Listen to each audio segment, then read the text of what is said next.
Huh? Said somebody was near one. Yeah. Just so you know. Try to spread them all out, you know. Oh, we can turn them down just a tad too. Oh yeah.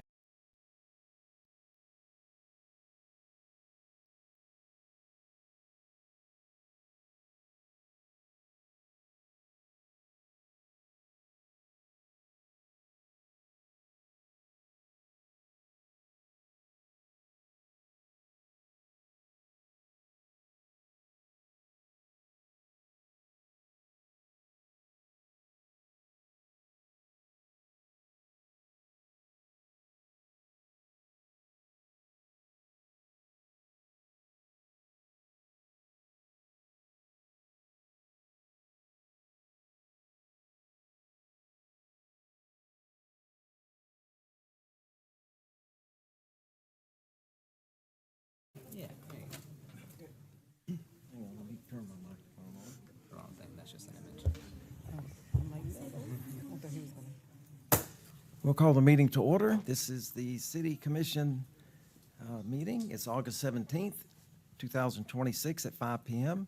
If you would, please stand and join me in a prayer and the Pledge of Allegiance. While I pray today, we'll take a moment of silence. As most of you may or may not have heard, Dr. Carroll, a resident and doctor of our community, passed away today. With deep sadness that we will first take a moment of silence for him and Cindy.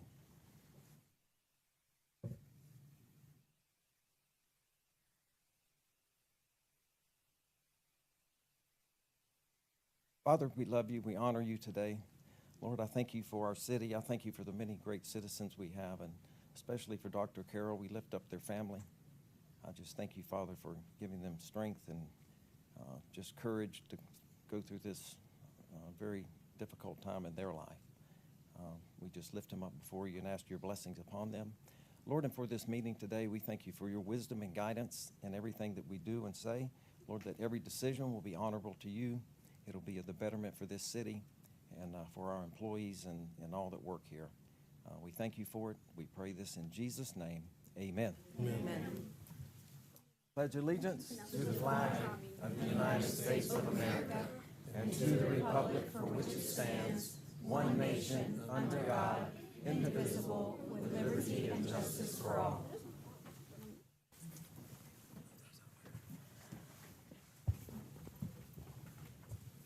Okay, Madam Clerk, if you do the roll call. Commissioner Williams. Here. Commissioner Edmonds. Here. Commissioner Gardner. Here. Vice Mayor Heislow. Here. Mayor Pittman. Here. City Manager Williams. Here. And City Attorney Tuck. Here. We have a quorum. All right.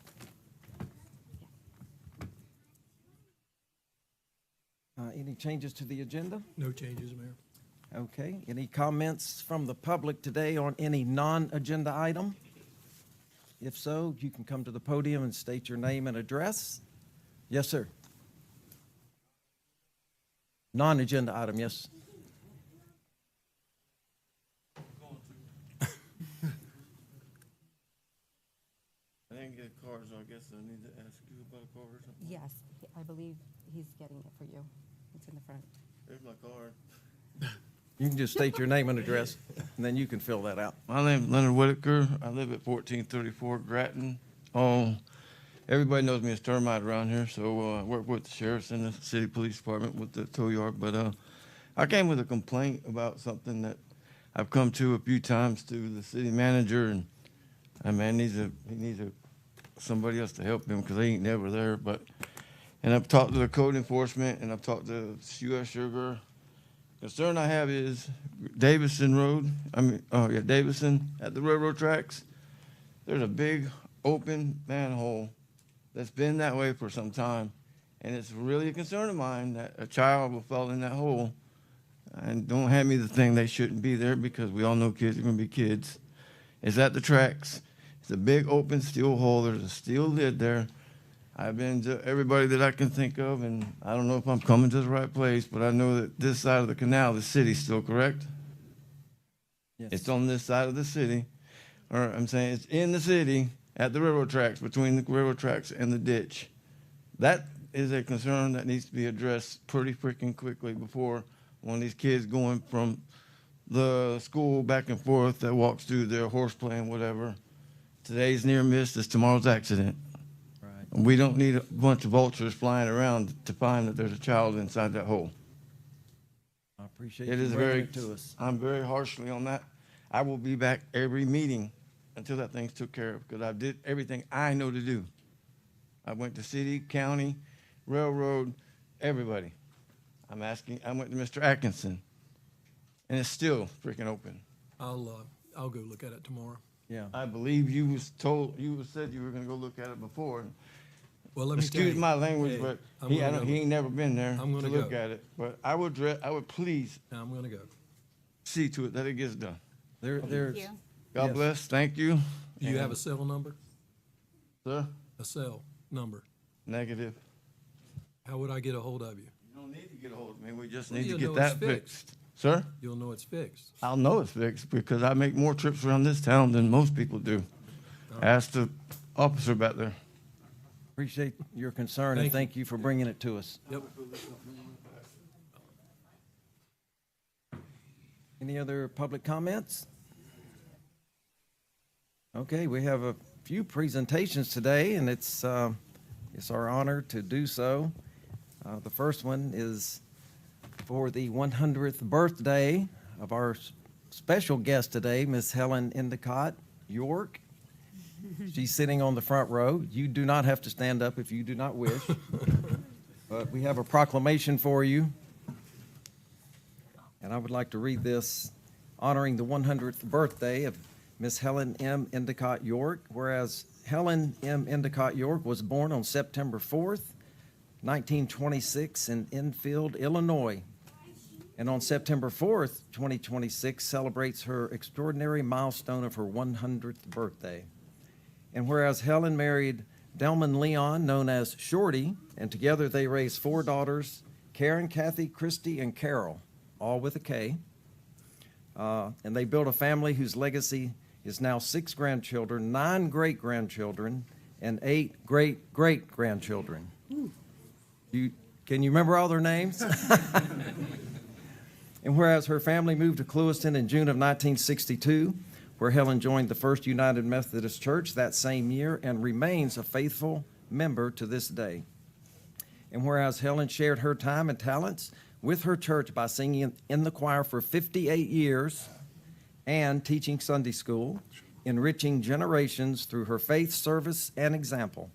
And whereas through her working life, Helen served as a skilled and trusted bookkeeper for different businesses around town with Reddish, with Bamberg Motors, which many people don't remember Bamberg Motors, but I remember seeing the sign when I was about when you moved here. And for Mr. John Perry, CPA, while also keeping books from her home for many small businesses in the community. Helen contributed generously to civic and community life as a member of the Garden Club and a very active member of the Elks Lodge. Helen began organizing the York Family Reunion 15 years ago and attended faithfully through 2024, the reunion that was held in Illinois, helping to preserve bonds, stories, and traditions of her family. And whereas Helen's century of life reflects devotion to family, faith, work, and community, and her enduring example is worthy of the highest admiration and celebration. Now, therefore, it be proclaimed that the city of Clewiston proudly honors and congratulates Helen M. Endicott York on her 100th birthday and extends our heartfelt wishes for your joyous celebration, surrounded by family, friends, and community whose lives you have touched so deeply. So happy birthday on September 4th, Miss Helen.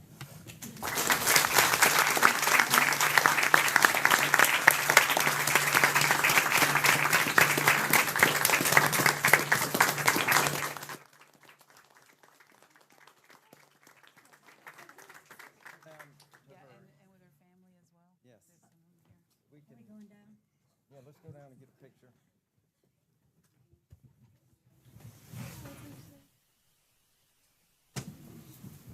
Go ahead, guys.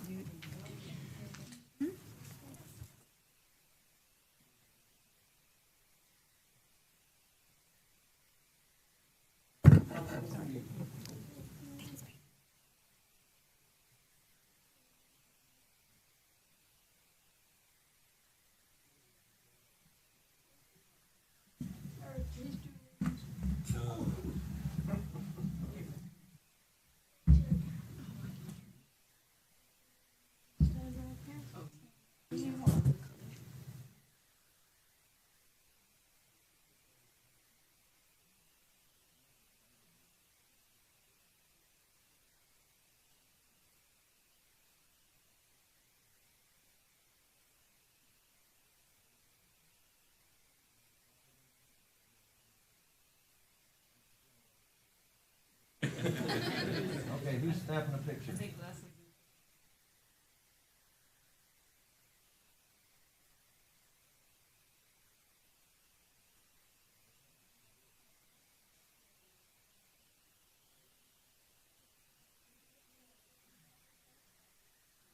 I'll never make it.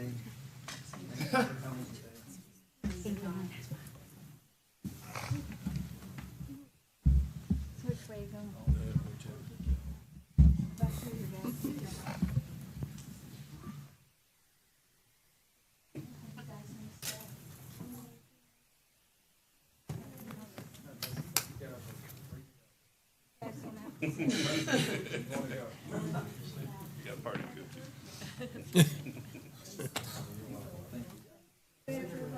Thank you, Mrs. Endicott.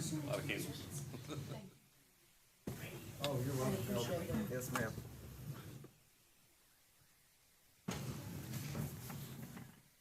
She's the only 100-year-old person that I know. Sharp as ever, too. I don't know anybody else that's close. My mom, 98. So if you make 100, that's what you have to look forward to. One of the things. That's awesome. Okay, now another recognition for our Clewiston Little League baseball.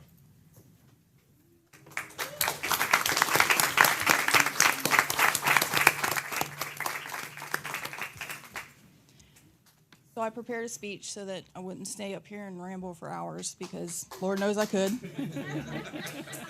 Ask Libby. She knows I will. So some prefer to say pieces of a puzzle fitting together to make something work. To me, a puzzle is finished when all the pieces are in place. Between the city and the league, we are not finished, and I would like to say we never will be. I will look at this as an engine, something that is constantly working. The city is the entire engine itself. Jeannie was definitely the key to the ignition to get us cranked up and running. You have the electric crew for lights, scoreboards, and concession, the water crew for public utilities, sprinklers, and concession, the field crew for grounds maintenance and repairs. These are all very valuable components to our engine.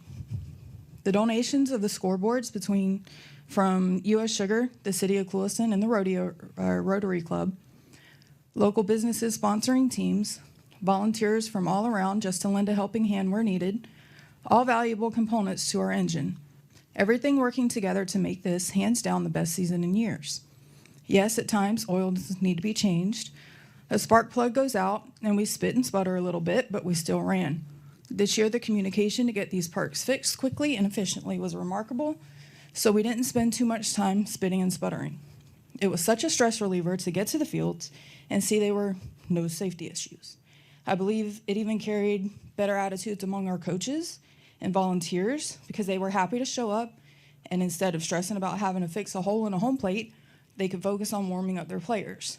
Everything truly does go hand in hand. Another very important component to an engine, something we can't do without, is the fuel. These youth players are our fuel. They're extremely expensive, but they keep us going. When we feel like we're running on E, we look at them, look at the tournaments they've won, look at the development they gained through the season, and look at the smiles on their faces, and we're right back with a full tank.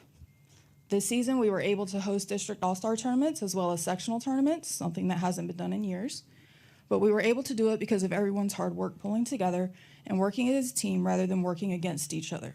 We hosted sectionals in which we did not have a team in.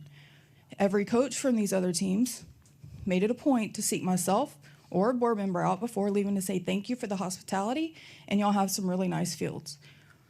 Parents commenting on Facebook, saying thank you from these other cities that came. It's nice to see nice, positive comments on Facebook nowadays. Then we had the 10 to 12 All-Star baseball team that was scheduled to play their sectional tournament in Lehigh. They witnessed firsthand coaches having to chalk their own fields, this organization, less than perfect fields like we used to have, and they actually got out there themselves to help them try to fix their fields so that their boys could play, which speaks volumes in itself. I was in St. Cloud with the 8 to 10 All-Star team for their state tournament on a Saturday morning when my phone started ringing, asking if it would be possible to move the tournament to Clewiston due to weather. I called Jeannie. I asked if they could get the field prepped in time. She got on it. Then I was called and said, never mind, they're staying in Lehigh. So I called Jeannie. I said, stand down. Then I got the call, nope, we need a field. We're coming to Clewiston. So I called Jeannie back. She got on it. Somewhere in the midst of that, they needed 2 fields because they were going to use the one over there. It was okay, but then they decided to send them both over here. So she got them both ready. All within about an hour, coaches and parents got to Clewiston, started prepping for company. 2 board members in town dropped what they were doing to get to the ball fields to help. I heard one of them was in a bathing suit and a cover-up just to get there and get everything unlocked and taken care of. Parents got on the phone, got vendors to the fields to make sure people could eat. Parents and coaches stayed afterwards, picking up trash and cleaning up. I logged into Game Changer. For those of y'all that aren't familiar with Game Changer, it's where it's a camera on the fence. You can see what's going on. I didn't even think about how the fields were going to look. I already knew they were going to look good. But when I logged in and I saw the fields on Game Changer, I got goosebumps. They looked that great in that short amount of time when they haven't been completely maintained throughout since our season had ended. Again, when it's all said and done, people are wanting to come back to Clewiston for more tournaments. I cannot express enough how grateful and proud to say that we are Clewiston. This is only the beginning. There are more tournaments that can be hosted here, and as long as the engine keeps running the way it has been, the possibilities are endless. We would like to recognize a few of our very important engine parts today.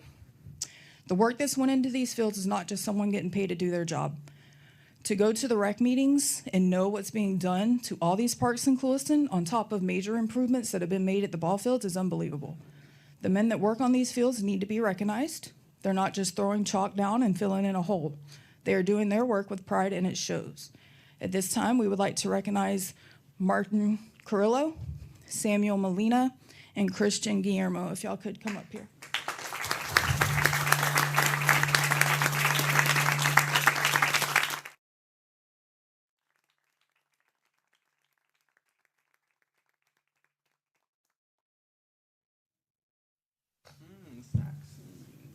All right. Hey, thank you. Come on up, guys. Filling them up, aren't you, Bree? Good job, guys. Well done. Can we get a picture with you guys? Great job. Thank you. Yeah, come back. Come back, let's get a picture here.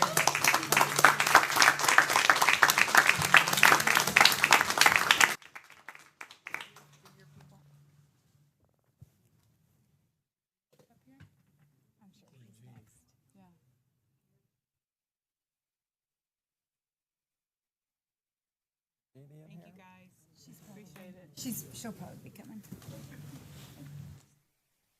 So that is just a small token of our gratitude, and we want you to know that we see you and we thank you. Then we have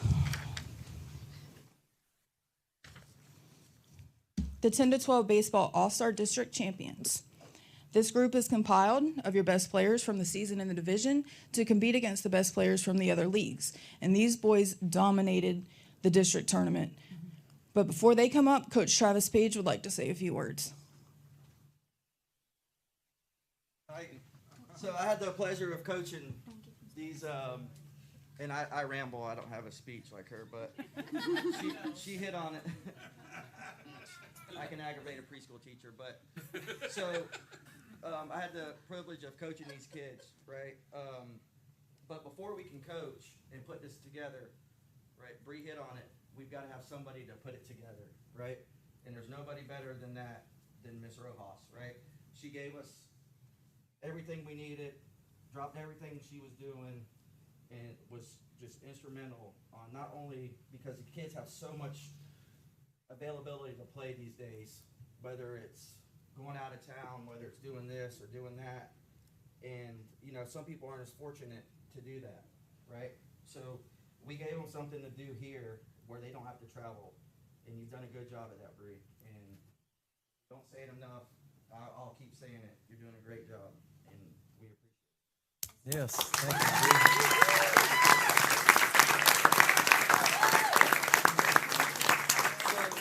So Bree alluded to it a little about the condition of the field. It's awesome showing up, and the grass is mowed, it's chopped, it's raked, right? That puts them in a position to where they feel like they belong. When somebody comes to Clewiston from Sarasota, Naples, Golden Gate, and they see what our kids have now, that is just a good representation of kind of how they feel like, hey, we belong too.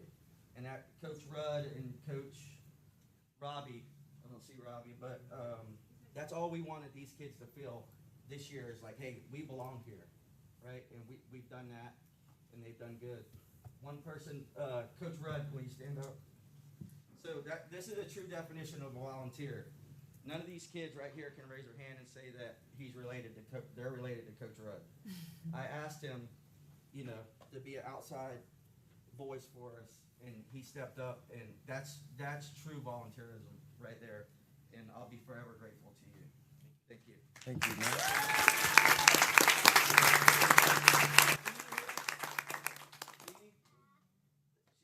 She's done fantastic with the fields, and like we can't give enough praise to the people behind the scenes for that kind of stuff. And I greatly appreciate that too. Thank you, Jeannie.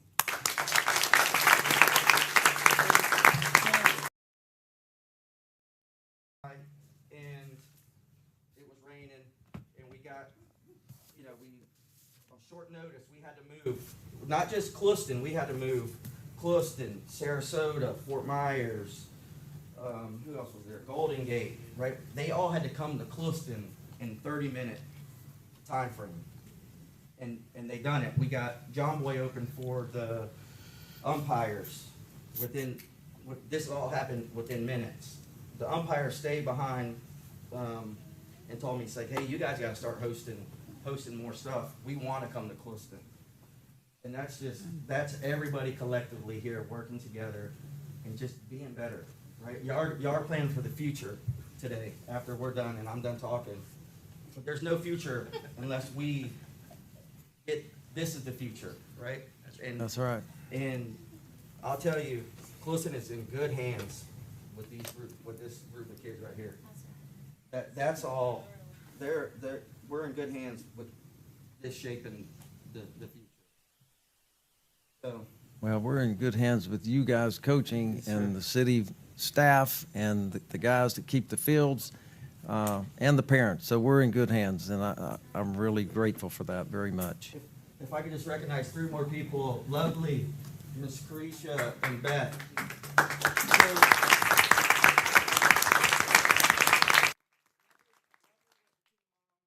She kept us all kind of in check.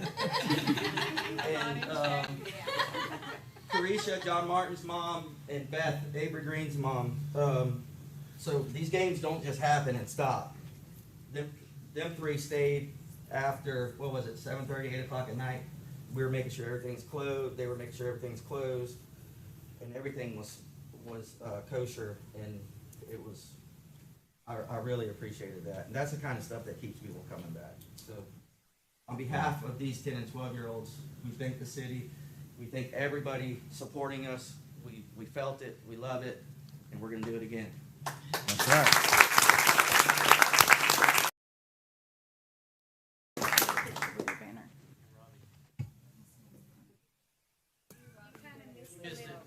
He did say Robbie. Yes.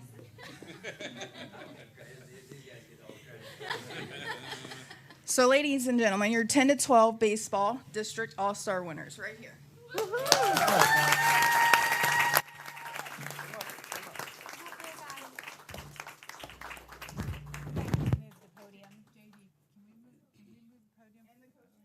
And the coaches.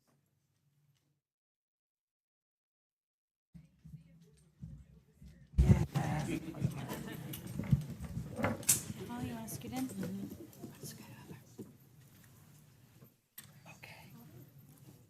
Bree, where are you? Everybody together.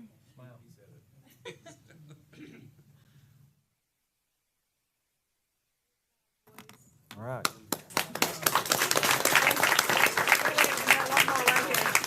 One more. All right, now everybody put up a number one. Number one. Champions.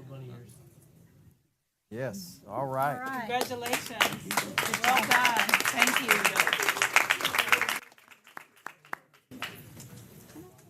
Can I just leave this? Great job, guys. You're welcome to stay if you would like. But if not, if anyone would like to exit, now's your chance. Well, I'm not done. I'm not done. Oh, you're not done? Sorry. Sorry. Sorry, I'm not done. We're not done. Okay, everybody have a seat. We're not done.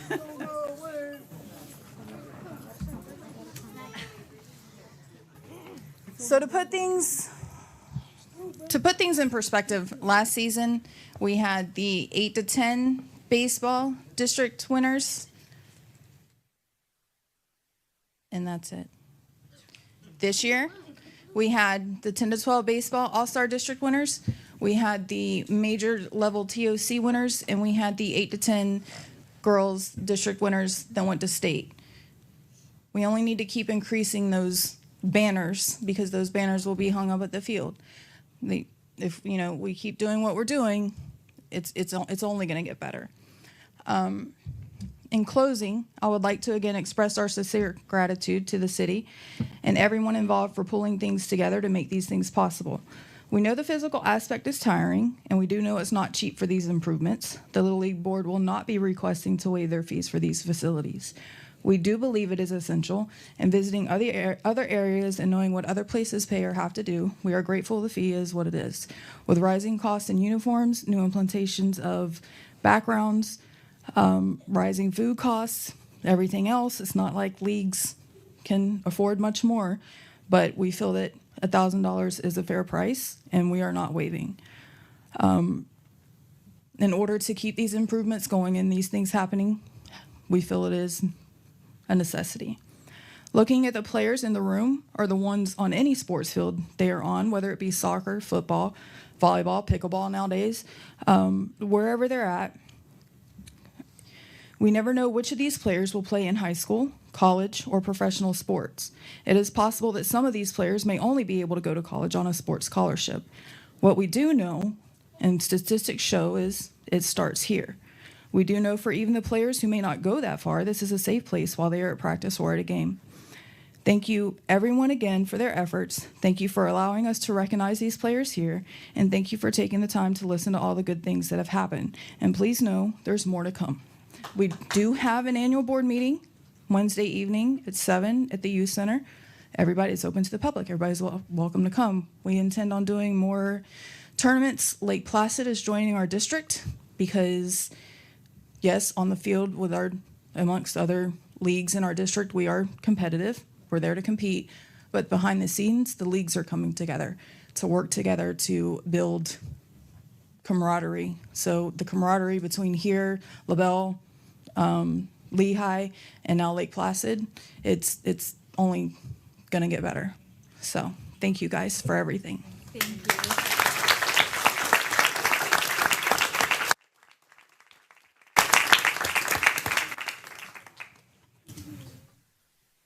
Okay, now? We're good? Okay. No, that was awesome. Thank you. Thank you for...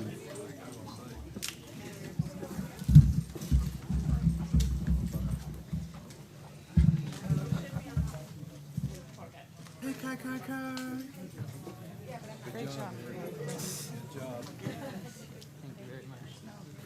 Thank you, man. Thank you. Now I know I can call and yell at. It's you. It's you.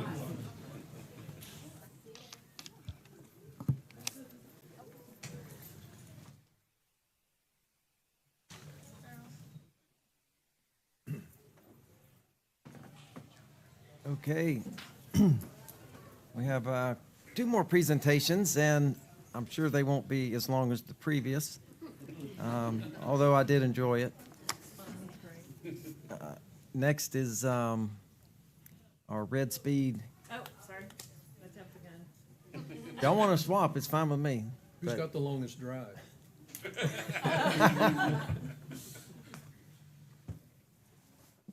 Good afternoon. This is Mr. Jake Hagan from Red Speed USA. We've been in dialogue with him over the last couple of months about giving the city a red light camera proposal, and that's what he's here to do, just give the city information and a proposal about the potential of putting red light cameras for red light enforcement here in the city. And I'll turn it over to Mr. Jake. Thank you, Deputy Chief. Good evening, everyone. Thank you all for the opportunity to be here and to present to you this evening. As Chief mentioned, my name is Jake Hagan. I'm a representative of Red Speed USA. At Red Speed, we partner with municipalities across the state of Florida to implement automated enforcement programs. As Chief mentioned specifically, I'm here today to discuss a bit about red light camera laws in the state of Florida and our red light camera solution. I do have a short presentation. I won't take up too much of your time, and I can't promise I'll be better than the first 2 presentations. But I'll just have a short presentation, give an overview on the law and Red Speed's program, then I'm happy to take any questions you may have. I do have a couple of printed copies, if you don't mind if I pass out real quick. That's good.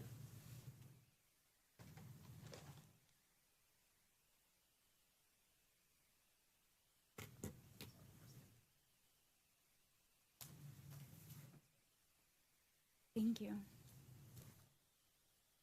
Thanks, Jake. Thank you.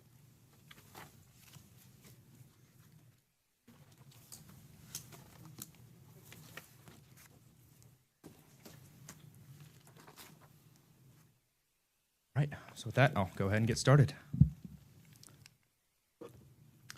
So before I give an overview on the actual relevant laws for red light cameras in the state of Florida, I just wanted to share a couple of statistics. So this is according to the Insurance Institute for Highway Safety, or IIHS. So according to them, cities with red light camera programs actually saw a 21% lower rate of fatal red light running crashes compared to similar cities without cameras.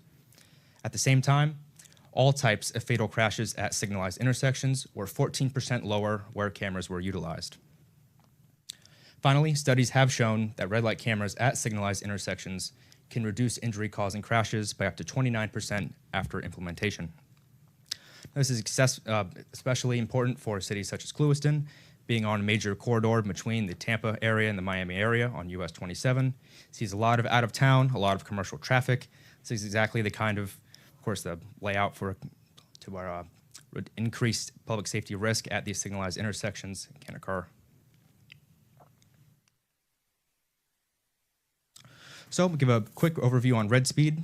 We are proud to be the industry leader when it comes to automated enforcement programs. In the state of Florida alone, we have about over 50 contracts with different municipalities, cities, and counties, and that's for our automated school zone speed program and for our red light program.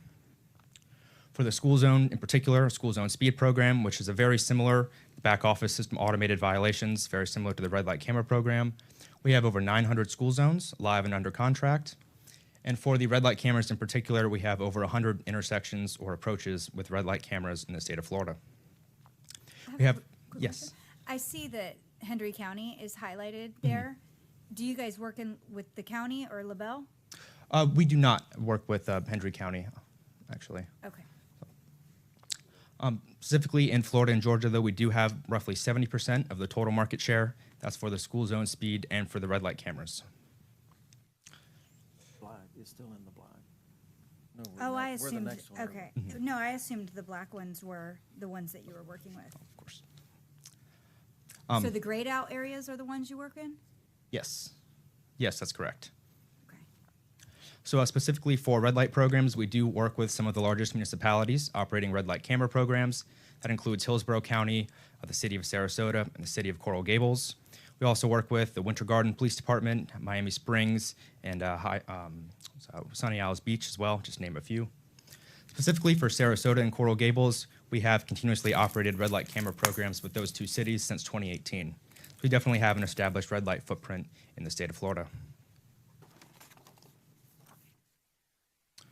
So now I'll give a quick overview on the relevant legislation that allows for red light camera programs in the state of Florida.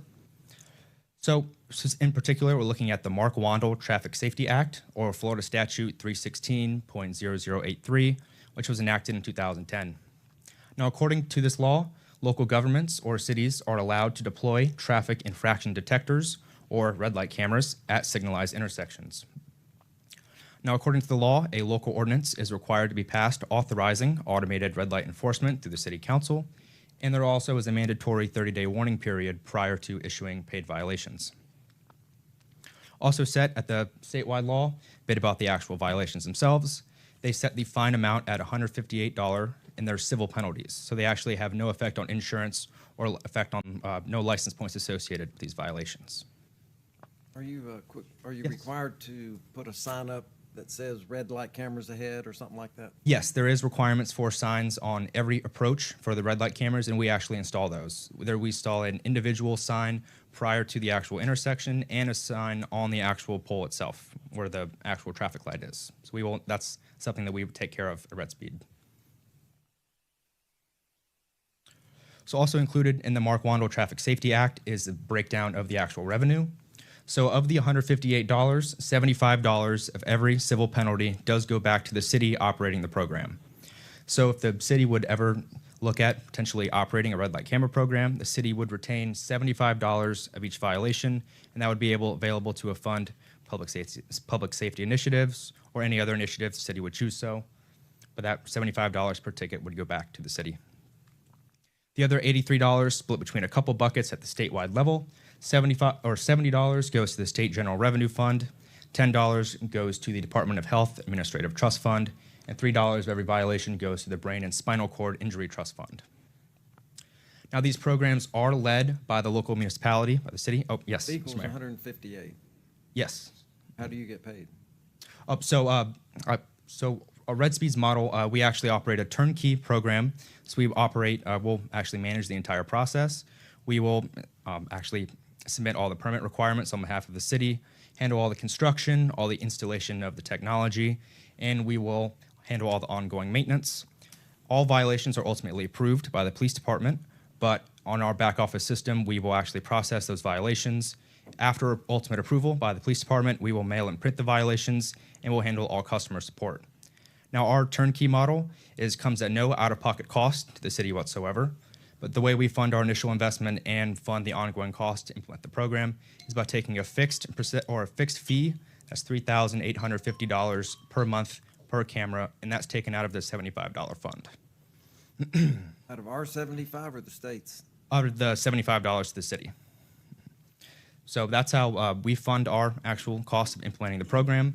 And that actually, when you break down the math, that actually comes down to less than 2 violations per day. So we'll expect to exceed, have some example safety statistics we ran at a couple intersections in the city of Clewiston. We'll expect to hit that number, but in the event that those violation revenue would ever fall short, we would never bill the city's general fund. We absorb that financial risk. We would never have any cost overruns. So turnkey service model, that's a bit about what I mentioned. Everything Red Speed offers, all at no cost, upfront cost to the municipality whatsoever.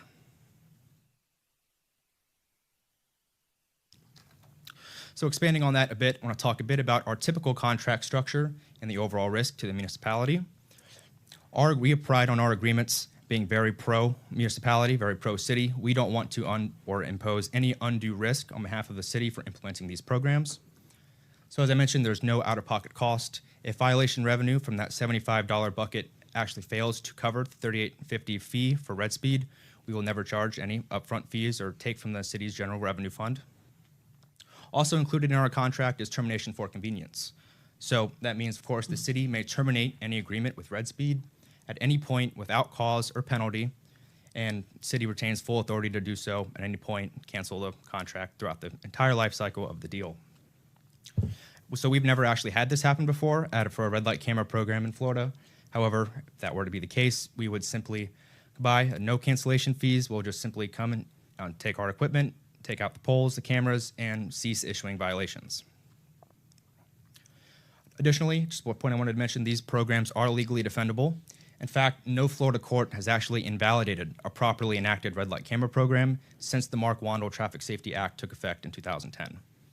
So there were a couple instances of red light camera programs before 2010 issued under home rule, and those programs were found to be unconstitutional. But as I mentioned, since that Mark Wandel Traffic Safety Act took effect in 2010, no properly enacted program has ever been found to be unconstitutional. Real Yes. quick, would the poles be placed on DOT right away or City of Clewiston? So it depends on the road, but we would have to work with our Department of we have to check where we can actually draw power from as well. But that will depend on the DOT, on the actual permitting requirements, where engineering determines we can actually place those poles. So it's kind of a case-by-case basis. It kind of depends on the intersection, I would say. In addition to continuing about the risk, we actually have Weiss Serota, one of the top municipal law firms in the state of Florida. At Red Speed, we have them on retainer and available to defend our clients, our cities, in case in any event that these programs are legally challenged. We believe Weiss Serota is the top municipal law firm in the state of Florida, and they actually successfully defended the 2010 red light camera law at the Florida Supreme Court and prevailed. So this is something we include with our program, all at no cost, no additional cost to the city whatsoever. And as I mentioned, we think that there's definitely no better law firm, especially for red light camera programs, to actually defend the city in case there's any legal challenges. So real quick, I wanted to give a brief overview of the actual safety study results. In conjunction with the Clewiston Police Department, we conducted a one-day traffic safety study at 6 intersections, all on US 27 back in May. This is a summary of the results. These are actual, this is a one-day study of red light violations at 6 intersections at all approaches. In particular, I wanted to highlight US 27 and Burner Road, which saw over 700 red light violations in a single day. Also, a couple other noteworthy intersections, US 27 and Francisco Street and WC Owens Avenue. 2 other high-value or high-trafficked intersections saw over 150 violations just in a single day. You see the totals there on the bottom. Across 6 intersections in one day, and I believe this is a 12-hour study, we saw almost 1,300 total violations. So next, I wanted to give a brief overview on some of the technology details of our program. So Red Speed, we utilize a fully video-based system to detect and document red light violations. The reason I bring this up is a rather important point, because we do not utilize a still image capture system. The reason that's important is because some of our other vendors that utilize a still image capture is they actually essentially have one shot to capture a clear image of that license plate so they can ultimately issue that violation. Because we believe our video-based system is superior, we can actually rewind the footage essentially to get that second, third, fourth look if needed at the license plate in order to obtain those clear characters to actually ultimately issue the violation. This happens quite a bit, of course, especially on busy roads. We have a lot of commercial travel, large 18-wheelers, have a lot of trucks, towing, trailers, a lot of tailgating incidents, distorted license plates, license plate covers, stuff like that. So we've seen in our experience taking over from some other still image competitor systems have seen up to a 25 to 50% increase in prosecutable violations. Sounds like surveillance. So I want to address some of that. So our system are not flock cameras or ALPR systems. We know that's a hot topic right now in the news. So with the flock cameras, and those are typically license plate readers, are actually analyzing every license plate that goes on the roadway. Our camera is simply a video-based system with the red light running component, as well as some additional technology for law enforcement to actually analyze potential red light violations. The way our video-based system works is essentially if our cameras, our software, detects a vehicle might have actually run the red light, it'll clip the few seconds of that video and send it through our system as potential violation. Now we'll have 2 humans at our office in our headquarters in Illinois actually manually review every potential violation And if they ultimately find that that driver was blowing the red light or that is a valid violation, then they'll reach out to the DMV to actually obtain the registered owner's information and to issue them a citation. The reason that's different from the flock cameras essentially in the other ALPRs, they're actually categorizing and taking note of basically every license plate that goes on that roadway. That's not what our system does. So we're only interested in the red light violations. So I'm going to speak real quickly to what Commissioner Williams brought up. I understand the Clewiston Police Department's, trying to find an answer for the running red lights, with the dump trucks and things like that. I get it.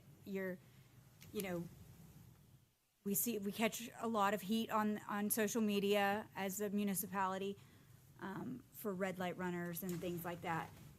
So I can appreciate the attempt, but I would like to bring the commission back to when the Henry County Sheriff's Department put up the school zone speed cameras and our constituents' outrage over those school zone speed cameras.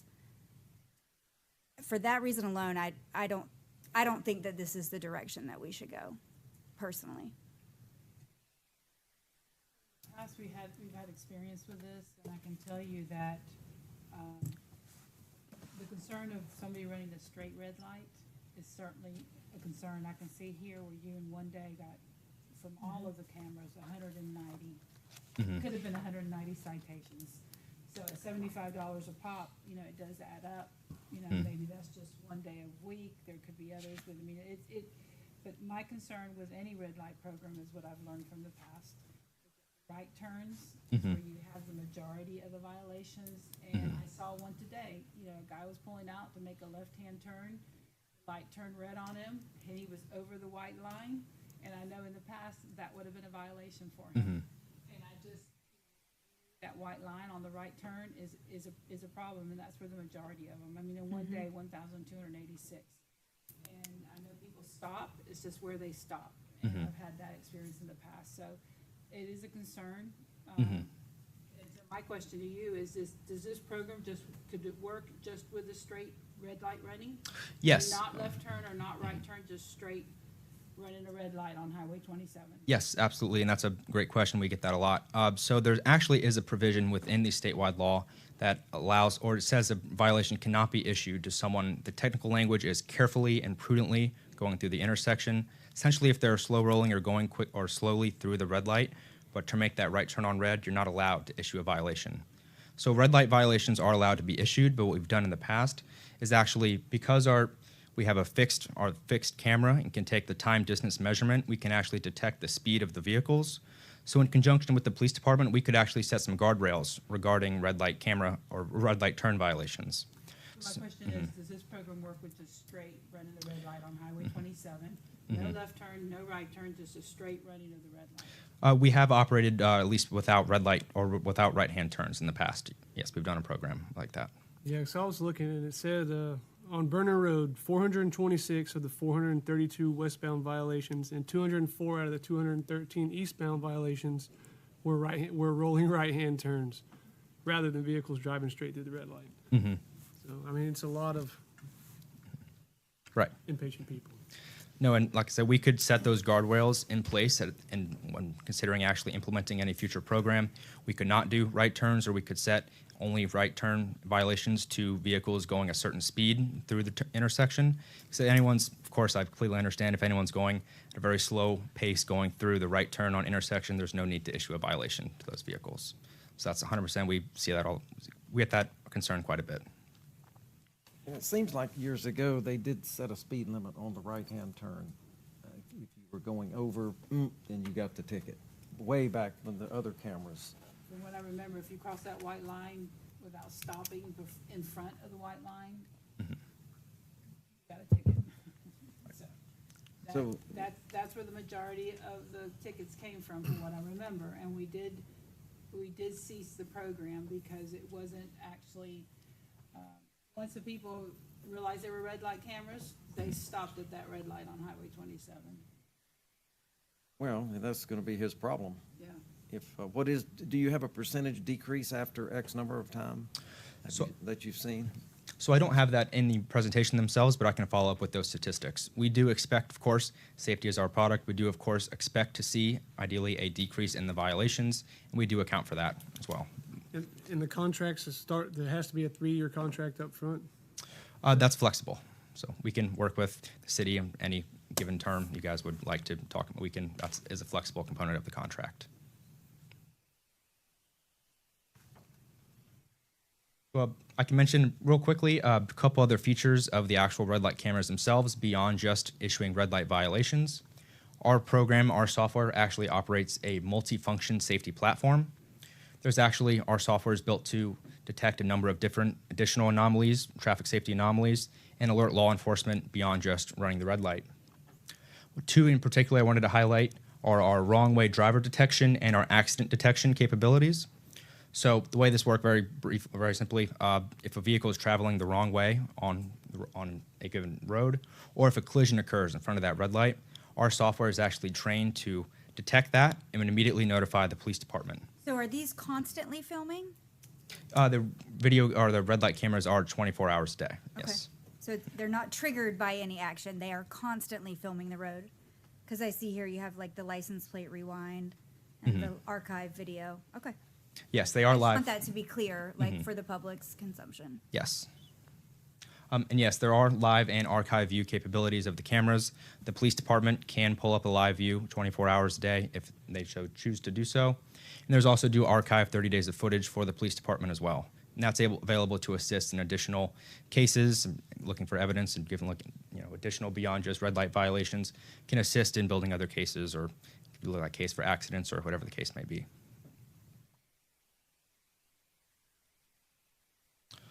So finally, just wanted to mention briefly, we do offer a number of public education materials in the event of any future program. Red Speed, we're big on public education. We don't want these programs to feel like gotcha programs. So in the past, we've worked with police department and the city council to develop a wide range of different public education materials meant to get the word out there before these programs go live.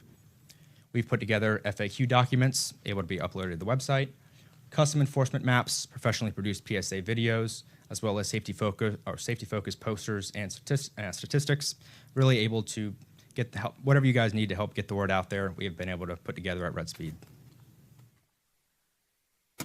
Well, that's all I have for you this evening. Thank you again for your time. I greatly appreciate the opportunity to be here and to discuss Red Speed's solution, and I'm happy to take any additional questions as well. Anyone have any other questions? Just, if the citation revenue is insufficient, who covers those charges? So we absorb that risk, and that is stated in our contract. Our program it will be 100% no cost to the city, out-of-pocket cost. If the citation revenue does not cover Red Speed's fee, we absorb that financial obligation, never receive a bill from Red Speed, will never be billed from the city's general revenue fund. Does our police department have any say-so in issuing any violation? Yes, so actually the ultimate approval or rejection of all violations is with the police department. So that can go back to the red light or the right turn on red violations, that can up to the discretion of law enforcement. The way I can give a quick overview of the way those violations work just for context. The way our cameras will capture a potential violation, if it detects that violators might be gone through the red light, and then it'll run through our system at Red Speed. What we'll do next is we'll have 2 humans at our headquarters in Illinois review every potential violation to determine if that was actually a valid red light violation. So we'll have 2 quality control checks on each violation. If that violation is ultimately sound, then we'll send it to the police department for a final approval or rejection. Now, the police department has full discretion to approve and reject any violation for any reason whatsoever. Then if the police department ultimately approves any violations, then it'll come back to us at Red Speed, and we will mail and print those violations, send it to the registered owners of those vehicles. But yes, to answer your question, all violations are ultimately approved or rejected by the police department. And who follows up if non-payment happens? So a bit about how the violations work. If the violation is required to be issued within 30 days being received to the registered owner of the vehicle. Then if nothing, so they have 3 options essentially once a potential violator receives that violation. They can pay the violation via mail or on our website or in person. They can request an affidavit if they were not the actual driver behind the wheel, or they can request a hearing. If neither of those three options take place after 30 days or after 60 days, I apologize, then that violation turns from an NOV to a UTC, a Uniform Traffic Citation. The UTC is then turned over to the clerk of court, and then follow up a second notice will be sent out to the violator, and then they have the opportunity to go before clerk of court, and then they have the option up to the clerk of court and the hearing officer to impose additional fees for the cost and fees of the court. What's the time frame that your two people view the citation or the traffic violation, and what's the time frame that gets back to our police department? Within a few days, we review all violations. Of course, for the red light violations, they have to be issued within 30 days. So we try to make that time frame as small as possible. So we say just within a few days, we'll review every violation. Because ultimately, it has to be approved by the police department if the actual violation were to be sent to them, because it has to happen within 30 days.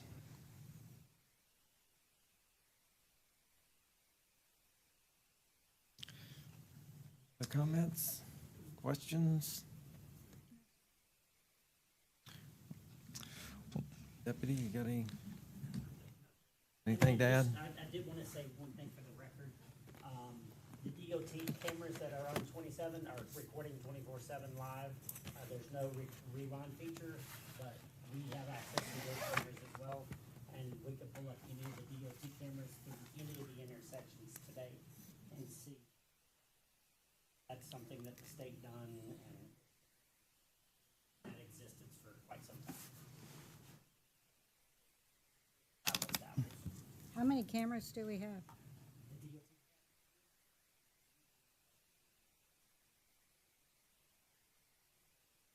Okay. Do you or the chief I want to get your opinion on this too, because we all know every day I see a truck run a red light, a semi-truck, not just regular, every day, multiple. So I want to get your guys' opinion on what you think about this. I think it will do and have the same effect as it did the school board cameras, is my personal opinion. They will be a posture of non-compliance for a bit. Once the locals see it, they will reduce the non-compliance. They'll get into the compliance with the issue.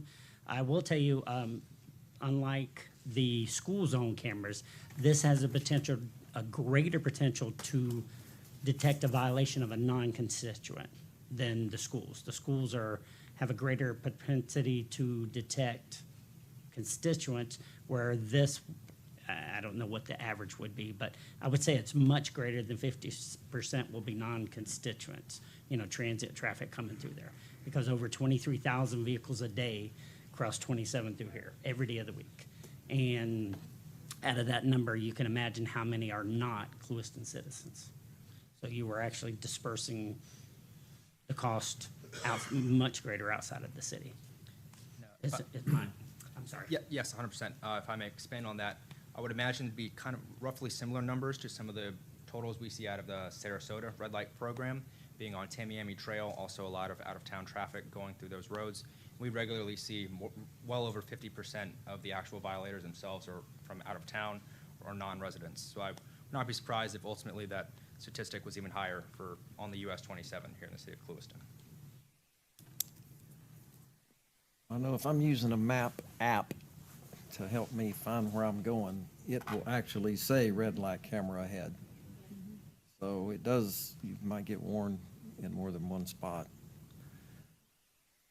Well, I don't know that we'll make a decision tonight, but it's something we can chew on, and we have your information. Is any other commission, you don't have any other comments or questions? No, sir. I'm guessing we do want to think about it. Is that, We have to. Just to let We you can't know, vote on it. I get it, but we have 4 accidents today, so this.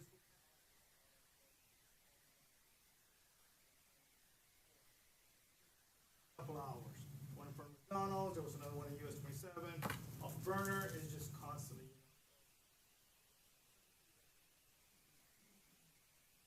Those caused by folks running the red lights on 27? We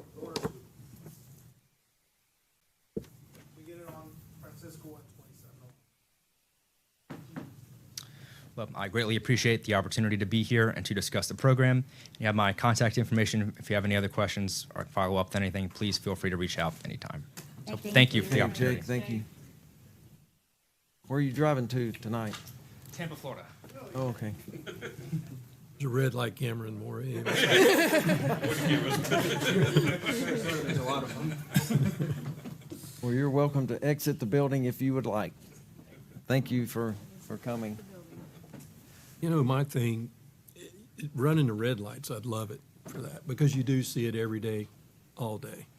The 432, I'm probably committed 400 of those, roll, right turn. Roll to the right. Yeah, I mean. Well, some of them are all right turn. Yeah, but I'd love to see the red light, but the other, not so much. Well, I mean, look at just red light on Highway 27, either going, inspections, 190 violations in one Yep. day. Do we know, maybe Tico can answer, I should have asked him, do we know how they compiled those numbers? So they put the cameras up first thing in the morning. By 4 or 5 o'clock that afternoon, they took it down. It was 12 hours. You know when they put them up? What month? May 5th is, May, May sometime in 5th is May. on the report. Oh, okay.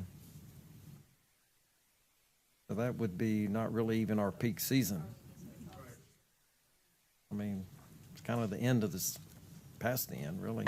And even if they just do 2, Werner and Francisco will be the best for those cameras.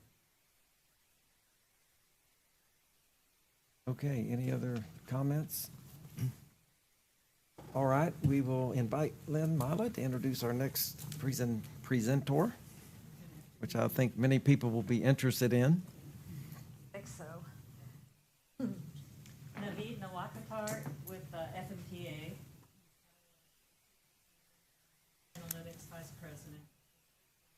And a power cost adjustment overview. FMPA Member Services developed an analytic model which provides insights on the appropriate level of the PCA.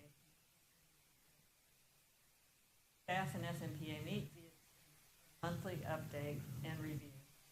Go over recent data in the model. Naveed is the project manager and is fully familiar with the update process for the tool. Naveed has been with FMPA for 10 years.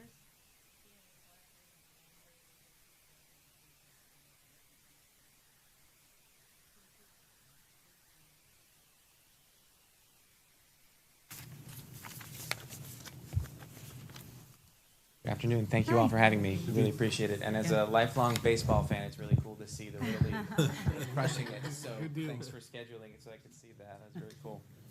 I wanted to give you an overview of the power cost adjustment, just a big picture walkthrough of the concept. By all means, if you have any questions as we go through it, feel free to stop me. So what is a power cost adjustment? So when we think about power supply, there are power plants of various kinds that generate energy, and that energy has to be consumed in the moment it's needed, all the way down to the socket. The power cost in this context covers the cost of the power plants and the roadway that power travels before it reaches your community. So that's what we mean by bulk power. The cost associated with bulk power fluctuates over time, and we'll talk about the factors that drive that fluctuation. But the PCA essentially is an aspect of the electric bill that allows the community to ensure that it's covering those costs to the extent that they go up, and you can adjust it down to the extent that those factors decline. So it's a semi-automatic process that covers the cost of power as it travels over those roadways all the way through to your community, your distribution system. This is not our chart, but I really like this figure because it kind of walks you through the whole supply chain of how power is generated and delivered. We have a power plant. That voltage is stepped up. If you think about voltage, that's just the pressure in the pipe. The two key components of power delivery, voltage and frequency. If you think about when you're in a bath taking a shower, you want the water to not be too high of a pressure. That's not going to be good for you to consume, and you want the water to be consistent. You want it to come on and be consistent. So the power plants generate the energy. The transmission system is the high voltage roadway over which that travels. Higher voltage means lower electrical losses. That helps keep costs low. That's why when you see those really large lattices out there, those are the ones that have the lowest electrical losses. And then it comes down and steps down into your community. That's ready for distribution. That's your service area. That's where you're managing the distribution system locally. And then the voltage is stepped down even further, all the way to the wall socket, so that when someone plugs in their computer, that's a safer level of pressure to consume. So bulk power, when we talk about the PCA moving up and down, covers the first two areas, the generation and the transmission. You think about the bill as a stack, and in this figure, I would focus more on the categories and less on the numbers. But if you think about how a typical bill is structured for municipal systems and the investor-owned systems as a whole, there are portions that are covering your cost to run your distribution system, your poles, your wires, your management, your billing system, the great people that serve Clewiston on a daily basis. And then there's a portion that's set aside to cover bulk power costs. And if your bulk power cost is within that portion that's set aside, your PCA could be very low or it could be zero. But as those costs move up and down, that top layer, that power cost adjustment, allows you to ensure that your costs are equivalent to what the costs are that are being incurred. And with that, there's an ability to stabilize the fluctuation in the adjustment depending on where the results end up in a given month. So for example, if I've set aside $70 for my bulk power cost and the bill comes in at $65, I've got a $5 cushion for the next period, and I can manage that and allow the rates to be more stable for customers instead of moving them way up and then moving them way down and vice versa. The key factors that lower or raise the power cost adjustment, for the state of Florida, the number one driver is the price of natural gas. The state of Florida generates 75 to 80% of its energy using natural gas, and natural gas is fairly volatile as a fuel. A few years ago, after the start of the Ukraine war, and you remember there were a lot of high prices for natural gas as a result of that, we instituted a price risk management program. So for 70% of the natural gas that we expect to burn on an annual basis, we de-risk those commodity prices by purchasing that gas in advance. But we're still overall exposed to the prevailing price of natural gas. So that is a volatile issue. The other aspect of it is what I call the weather roulette. So sometimes we have a January that is exceedingly cold, and you get a lot of sales in January. From an average cost standpoint, that's a good thing. It lowers the cost of the overall system because you're spreading those fixed costs over more electrons that you sold. But at the same time, that means customers are paying a higher bill. So it's a balance there. If you have a mild period, we're still using the same fixed cost rates on the bulk power side, and if you sell less energy, then your average costs go up, which then means that your PCA has to move up and down to capture those differences. The third category, transmission cost, roadway for energy, power plant expenses, those are fairly fixed over the course of a year, and typically what we've seen is we actually push a small amount back, and we include that demand credit back into the financial model in a future period. We try to do the best we can to budget those costs as accurately as possible, but there is a little bit of ebb and flow there as well. And in terms of managing that from a customer perspective, and you guys have a great link in the website about conservation, but in terms of behavioral things that can address that, obviously thermostats, setting them a couple degrees higher. You're not perfectly comfortable, but that can mean a lot as far as your air conditioner having to work hard to keep things cool, in particular, especially in the last 6 or 8 weeks here in Florida. Making sure you're not leaving lights and fans on in rooms that you're not in. If there are insulation issues or even small cracks in windows and doors that can be addressed, those are key things that can be done without a massive investment in a new high-efficient AC unit or Energy Star appliance that can help go a long way towards managing the bill. Washing clothes, I always recommend people use the delicate and the cold cycle. 95% of the time that does the job really well, and that helps you save energy also. So there are things that you can do as a consumer to help with your consumption as well. This is just a graphic in terms of the volatility that we've dealt with, and this starts back in 2016 when I joined the agency. Natural gas, unfortunately, is a very difficult commodity to forecast. Ever seen a forecast that's correct? Please give me a call. I'd love to take a look at it. The difficulty in that kind of month to month is fairly well manageable, but unfortunately, right up into 21 and 22, as the Ukraine conflict started and we came out of the pandemic, there was a huge supply-demand imbalance. There weren't enough natural gas molecules to go around, not just in the U.S., but internationally. So you saw those huge spikes post-COVID. And then as supply recovered, and the U.S. has become a very robust supplier of natural gas, not just domestically, but we ship liquefied natural gas internationally. That has helped bring the cost of natural gas back down to earth. And unfortunately, this past winter, we had another challenging situation with the winter storms Fern and Gianna. In the winter, people are using natural gas for residential heating at the same time that other people are trying to use natural gas to put in their power plants. And so the cost of delivering the natural gas to its destination, in addition to the demand for natural gas as a whole, was significant over that winter storm period.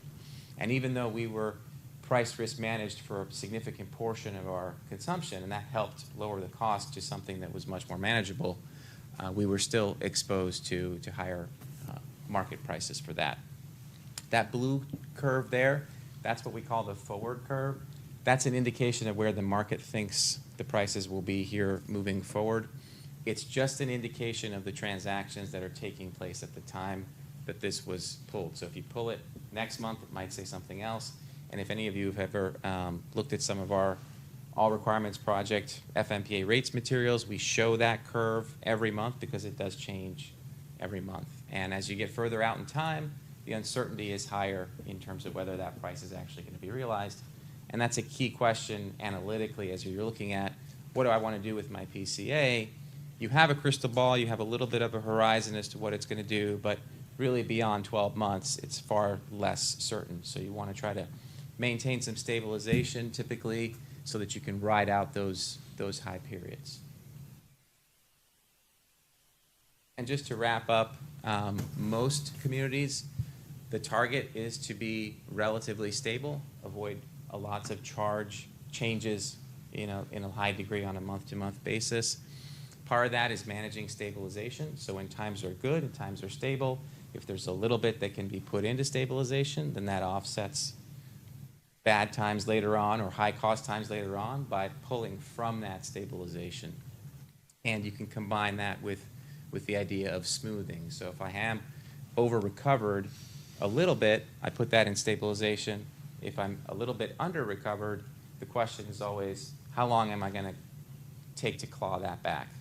And so that is a prevailing, never-ending question. It's never a perfect science, but the idea is to try to smooth that out as much as possible so that customers aren't seeing very high increases and then drastic decreases. And inevitably, if you have a really strong winter or a very strong summer, it's as much about the total bill.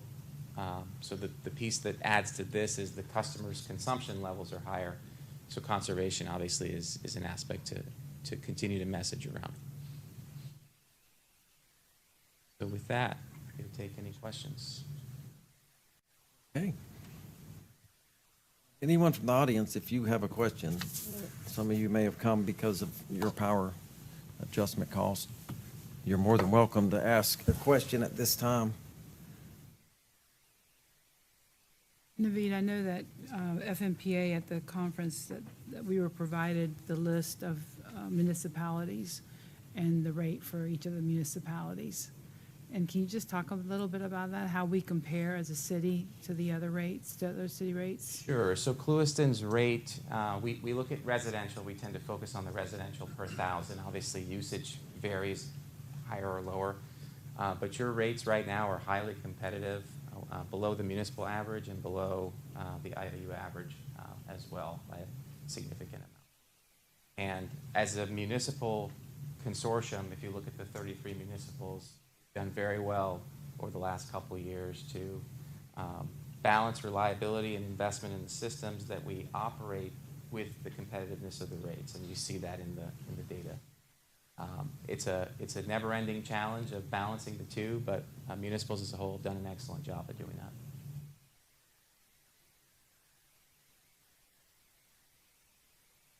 Else? No, I'm good. It's, I wish more people would show up. These keyboard warriors, Well, They but love to I'm crank going up. to defend the people here for just 1 second. They didn't know. I mean, our agenda was online, but this never went to Facebook. We never invited the public to come here. We can make sure the presentation's on our website. Yeah, Because we and have the that. meeting is on the website as well. It is. And, That's the biggest question I get from the citizens is, what is the power cost adjustment? Well, and we have And capable why? staff also that can explain the very For sure. same thing that Nate just explained, so. And I believe you've recently added some FAQ content to the website as well that covers Yeah. a lot of this conceptually. And I can help people. A ceiling fan does not do anything if you're not in the room. Turn them off. And I even have to tell my wife, why you don't turn the ceiling fan on if you're not. The ceiling fan is for your skin. It doesn't make your house cooler. If you have kids and you're running your dryer, ding, ding, ding, ding. And I know, I feel you, because when I had 3 kids at home, you know, you got to stay on it. We used a laundry line, clothesline. People don't realize, I think, a lot of times what their water heater and dryer adds more or just the same as your air conditioner running. That's 5,000 watts every time you turn your dryer on. And if you have kids and you're running 4 loads a day or more, it's just like running your air conditioner all day long. So conservation is, I think, a key component, because our cost, actual power costs are lower than FPNL, other IOUs. So education, I think, is very key. And if, like you said, it may not have been advertised well, but I think we can put it on the website. If you still have questions or want to meet, please come and meet with our staff, with Lynn or even Danny or people in our electric department. I know, I pay the same that you pay. And like some people said, you know, we pay less because we're on the commission. No, actually, I think we pay more. Y'all should see my bill. There's no, yeah, They you probably got charge kids at us home. more. And me and Barbara, we don't have kids in our house, so Yeah. it's a little different. Did I remember somebody saying, and I'm not sure where, Naveed, about the cost of a AC unit is the majority of the power bill? I think The it power depends on the consumption. part of the country you're in, but for us, space conditioning is absolutely a huge component of it. You know, lighting obviously matters. End-use appliances, if they're older, tend to consume more energy. Have a pool pump, if that's spinning too much and not efficient, that can be a factor as well. But absolutely, air conditioners are de facto the top draw. So. And I know at one point we would actually go to people's homes and evaluate. Do we still have that program?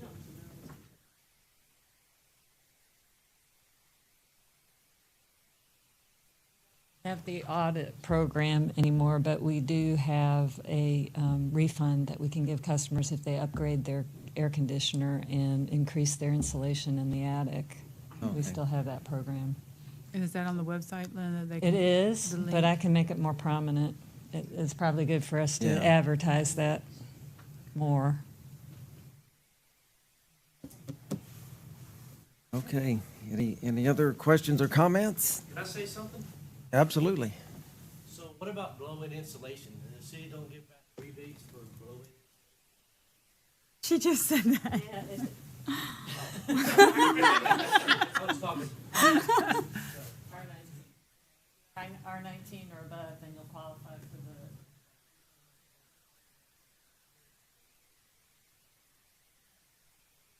the. But it's on our website, Lynn? It's on our website. Somebody had to see. I'll tell her. Yes, please. Okay. Thank you, sir. Thanks, Naveed. Thank you. Safe travels back Appreciate to it. Orlando.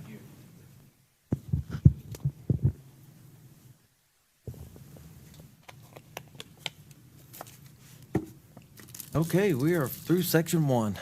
Yeah.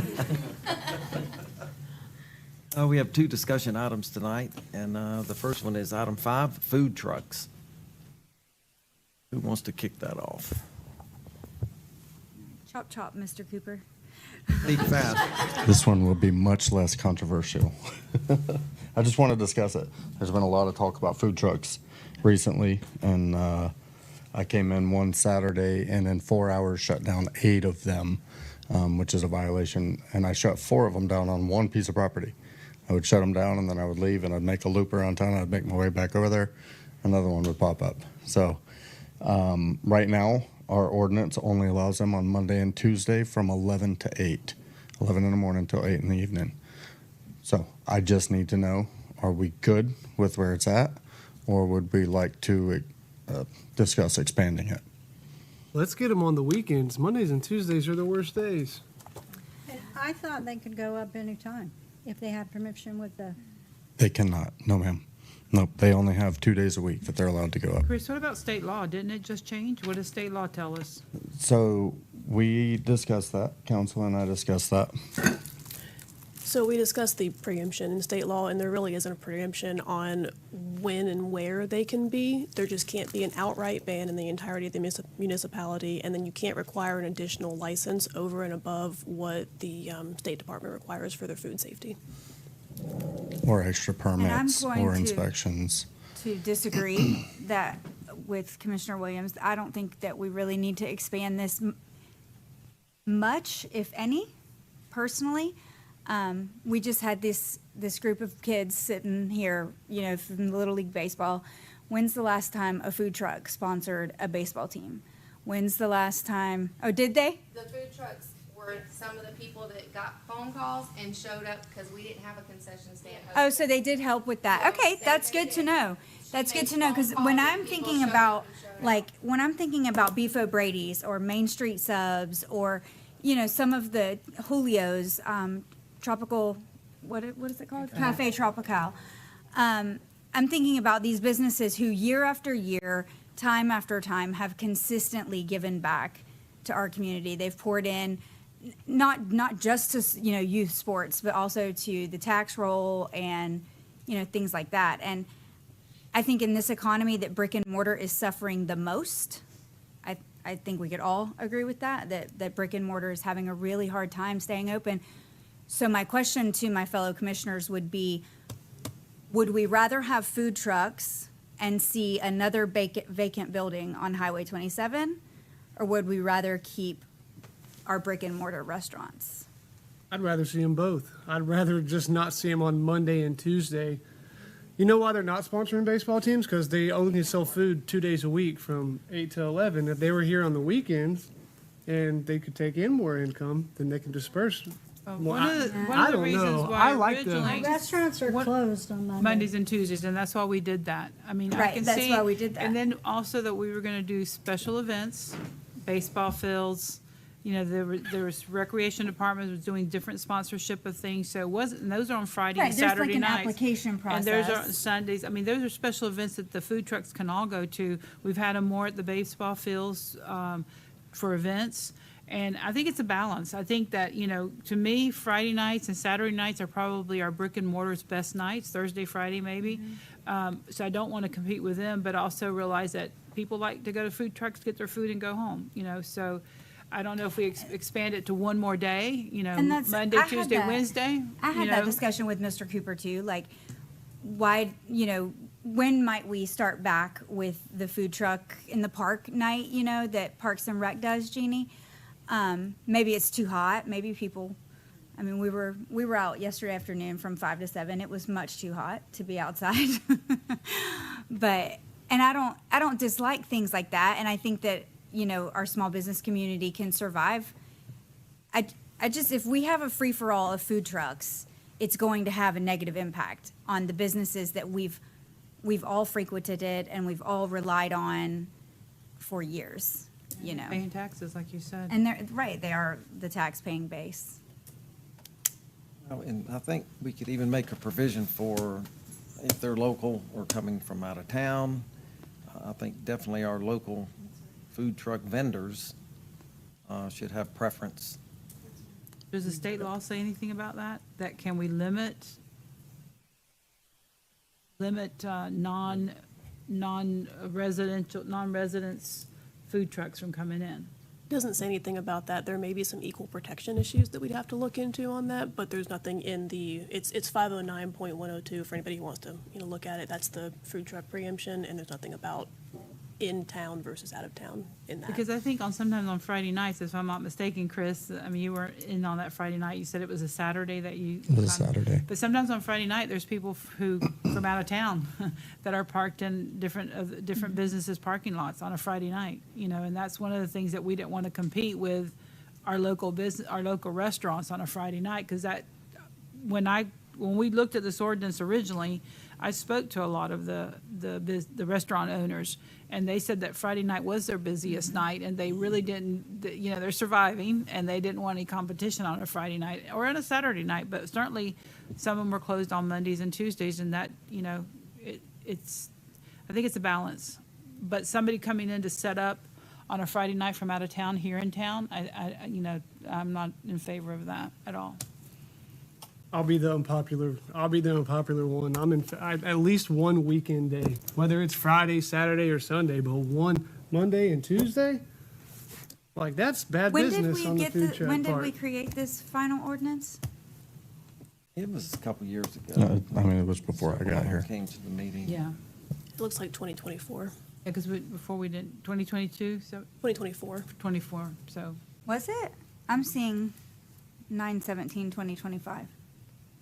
I mean, maybe We might have even- modified it something. Yeah. Maybe I was we just could saying, even- I was thinking that we worked on it in 2025. What if we just even said one weekend a month? I mean, I'm kind of like Jason. People love food trucks, and every time we have them, they usually sell out. And I know when we have events, they do sell out because people are all gathered together in one place. And I think that's what was referred to about, that we were going to have events in the city park areas and be able to have food trucks and events there. So I think if it's a city event on a weekend, I think that's great, once a month. I could play devil's advocate for both sides of this argument. There's a community on the east side of Lee County that has food trucks on every single corner, Lehigh Acres, Florida, and it looks horrible. But the day that I came in to shut food trucks down, I had to wait 33 minutes for an empty spot in the line to be able to go up, just to be cordial and not be rude, just to find an opening in the window to go up and talk to them and tell them that they had to pack up. So 33 minutes, and that was constant foot traffic going to their window. So I could play devil's advocate. I don't want to see them pop up everywhere, but at the same time, I don't want it them on seems every like the corner residents either. like them. Is there somewhere where you can say, okay, we're only allowing X amount of food trucks, we're only giving out X amount of permits on these days? Once we hit the 5 food trucks or 7 We food cannot. trucks, nobody else is getting one? So we can't permit the actual food truck. What I was talking to Mr. Cooper about before this, because we were asking about the special event permit. When you offer a special event permit for 2 or more food trucks, you're permitting the actual event, not the food truck. The food truck is what we have to be careful about not over-regulating. Yeah, the new law that they just passed, you cannot issue a special permit. We have them every day on the outskirts of Clewiston. And they're packed. The Harlem community's got 3 or 4 every day. South Clewiston has them every day. So they're around us, pretty much surround us. There's actually one that sets up on Ventura pretty much every day. So, I mean, we have them. They're around. I mean, it is what it is. Like you say, you see them in certain communities. If we just hold them accountable and not let them get reckless. I agree. When I was going to Lehigh for my brother, they're everywhere. And they Everywhere. look like Everywhere. crap. I mean, the areas were not good, they were not kept. But, you know, we go to the mountains, we go to places, they have designated areas, and they're well-known. When you look at, hey, where we're gonna go eat, they're listed. You know, hey, go eat here, it's a great roast beef sandwich or whatever, ribs. I mean, I think it's great for the city. Should we hold them a little bit accountable in dates? But I agree. I think weekends, it's something to do. You got fishermen that come to our town in the winter times. That's what, you know, they look for something different. We stay pretty basic. You know, we're Spanish food, fast food. But we have businesses that are relying on, Oh, I on agree. that season of time to keep them afloat through the summer and. But Randy said it You never know? affected him at Beeves. It never. We didn't My have the food trucks. experience owning a food service business, on the nights that the food trucks were out, we were busier because 'Cause they it was didn't so want to long, wait yeah. 30 minutes in the line. Right. And they wanted air conditioner. Right. It's a choice. I mean, one of the things I hear is we don't have enough places to eat. Sure. That's one of our biggest complaints. So we want a variety of food, and when people come to our community. Again, you got Popeyes, Burger King, you know, burger joints. It was great Culver showed up. It was something different for a while. But I just think it's a variety. It's a, you know, like I said, when people come to visit, we want something else to eat. Hey, I want a taco, or I want a whatever. They cook ribs. I mean, Well, I know the little next corner that we have over there is very good. I just ate there for the first time the other day, and it's very nice. People that go to places like that, or Main Street, or Burger King and all that, they do want something different. And the taco truck, or however you say the other names of the food, they want something different. And we have a lot of different cultures here, so. And are they licensed by the state, the food They trucks? would be required to approve a license and pay a BTR. Would they need a COI naming the city as an additional insured? Would they need to do that, the truck, or they just need to have their, that's it? They would assume any liability to their, which our ordinance That's good. does not allow them to set up in any right-of-way or in any driveway or block access to a building or a handicap parking spot or. Yeah, I don't want them to come in and take over. I'm not saying 7 days a week, not even 5 days a week. I mean, 3 days a week is fine. Maybe Monday, Wednesday, Friday. Spread it out, or Monday, Wednesday, Sunday. But at least give them one weekend day where they could come in on the weekends. I don't know. That's my opinion. I'm sure it'll be an unpopular one with the brick and mortars, but I think it's good to have variety, give people an option. And we can, like you say, designate the area, whether it's the lake parking lot or, see, it's got to be here, it's these hours, it's on these days, and yeah, even having a set spot for them to Yeah. go to, a food truck center or whatever you want to call it. I think people liked it when it was in the park. Me too. It did really I good like over it there in by the the park, tennis yeah. courts. They It did. actually have a food truck park in Orlando right over by Old Town, Yeah, I saw that last right time in the I was back. there. My wife loves going there every time we go. see, there you go. they're everywhere. They love it. Right. We need one on the golf course.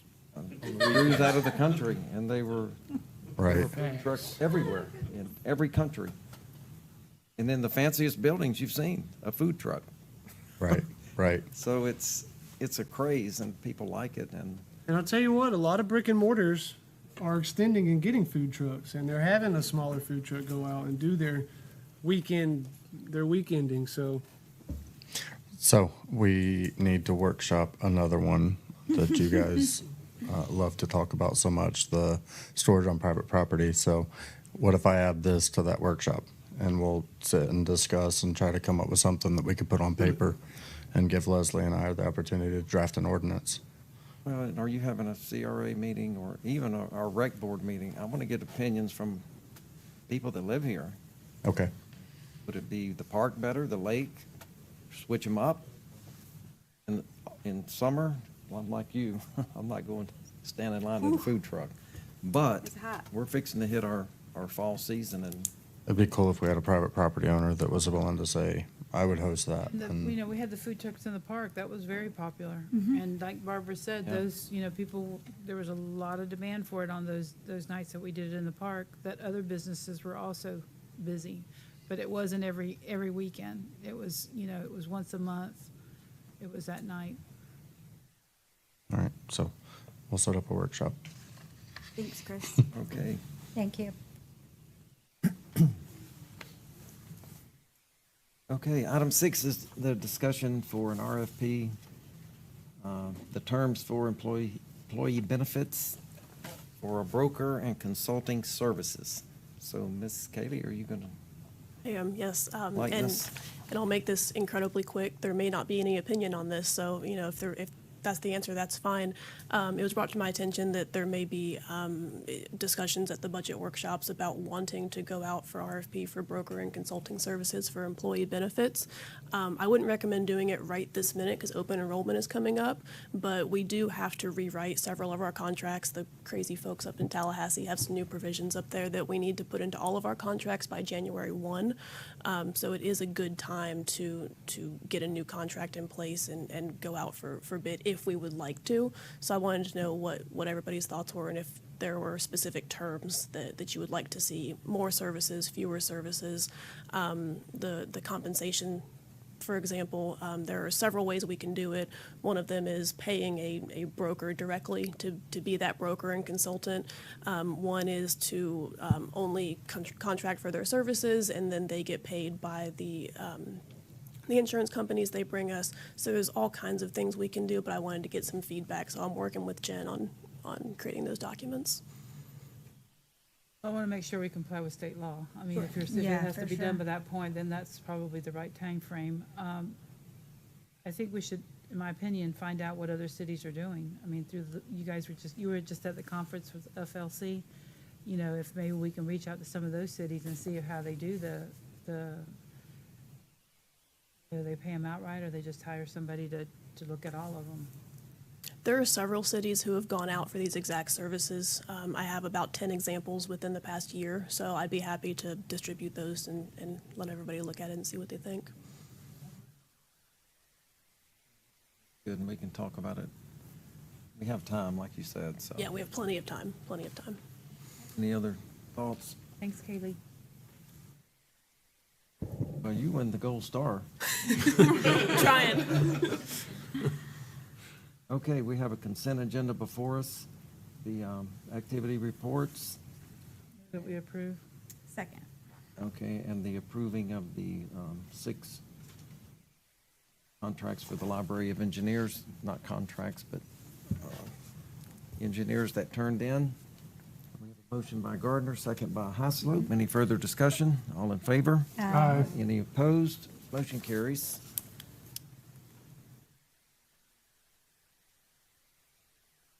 Okay, next is discussion of the fee waiver for special event applications for AYSO and Cougar football. Is there anyone in the audience that would like to speak for the waiver?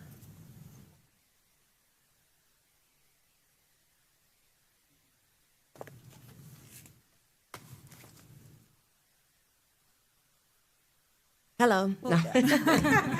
So I just wanted to touch a little bit on it. I know with the last meeting it was approved, but it was on the consent agenda, and I know it kind of bypassed a lot of what my Parks and Rec Advisory Board was trying to get out of this. So essentially, we did kind of come up with a plan as to when one is presented again, we'll be sure it is broken up into the 2 applications, because right now everything was together, which is why I think it got approved. But after speaking with my Parks and Rec Board, I was under the understanding also that we were going to have them AYSO, Cougar football, literally come up and present to you why they would want these fees waived, right? And then you guys would approve it based off of whatever that circumstance was. For AYSO, Ms. Rubiano was not here today, but she did reach out because their application submitted after reviewing it with the city clerk. It didn't have their insurance, it didn't have their schedule, so theirs wasn't able to get completed by today's meeting. So she said they would be going forward with payment for those fees for that one. And then I'm going to give you a little history of that, and then case anybody else wants to speak on that. Okay, so Little League already said they're not asking for a waiver. Correct. You just said AYSO, same thing? That's soccer. I mean, I don't think it's exuberant, you know, the fee. Do the organizations feel like it's exuberant? So this has been a topic of our Parks and Rec board meeting, in several meetings. We actually did research in other communities. Every community either has a fee or they have some funding mechanism. And based on our conversations of our board, the intent is not to be punitive. It's not to make, the actual leagues feel like they can't afford it. It's to allow them to have skin in the game. And I think you heard earlier from Bree that there are a group of parents in every league I've been involved in that do have skin in the game. On the fundraising side, we've also talked about it shouldn't be a burden to the parents. Parents should not have to pay more. Leagues have the ability to go out and fundraise in the community with companies like U.S. Sugar, Kelly Tractor, Everglades. I mean, every major player in this community contributes in some way, shape, or form. And it's a question of are those board members fundraising enough? And so $1,000 was the amount that we agreed upon. The recommendation was made by our Parks and Rec board. The commission adopted it. And in our last board meeting, we felt that the opting out without even having to make your case in front of the commission goes against the spirit of what you as a commission adopted. So we, as a board, asked for you to reconsider it and maybe have staff look at a process where they can make their case if they need to, but ultimately, we would like the leagues to have skin in the game. Thank you. Appreciate it. Can I speak on behalf of Cougar Football? Oh, I'm nervous. Don't worry. You're fine. Hi, my name is Lovely. Hush, man. My name is Lovely Carter. I am the treasurer. This is my second year as treasurer on Cougar Football. For us, we do have to do a lot of fundraising to get our funds. Our fees are pretty high as far as the league that we're in. To give you an example, that off the back is $1,200. This year, we did have a lot of higher fees that we had to take care of. Being It was 1,200, I'm sorry? to join the league that we're in. So we're in a league called Mid-Florida. Okay. We had to get our helmets reconditioned this year. That cost $7,884. We do fundraise. We do ask for sponsorships. We don't get that much, so majority of our money does come from fundraising, barbecue fundraisers, bake sales, things like that. So for us, it kind of puts us in a harder position because we don't get as much as we wish we could, considering previous history with Cougar Football. So we have been trying to, fix everything with businesses, things like that. So for us, we are asking for the fees to be waived just because we have a lot of things that we have to take care of. Another example, our uniforms this year cost us $4,500. We were able to get everything done considering we did start fundraising kind of early. So. How many kids do you guys have planned? So this year. Average, I guess. So this year we have 4 age groups. We have Flag, which is 25 kids. Then 8U to 12U holds 30 kids. And then as far as our cheerleaders right now, we are at 17 cheerleaders. Yeah. Yeah, 164 in total. Thank you. I should have known that because I had to send emails yesterday. So, Are y'all married? No, he's like a brother to me. That's his wife next to. He's the president. I was just going to say details, man. I have a quick Completely understand. Yeah. So for us, we are asking that fees can be waived, and then hopefully, come next year, we are able to take care of things, without asking to be waived. So let me ask you something. Do you guys charge for admission to the games? Yes, that is a Mid-Florida requirement. Okay. We charge $7 as the entry. We do have to pay the refs. We do have to pay the chain crew. Jaime, correct me if I'm wrong, but For the referees, per game, per home game, we pay $760. And then to have people help assist us with the chain crew, it is $25 per game, each person.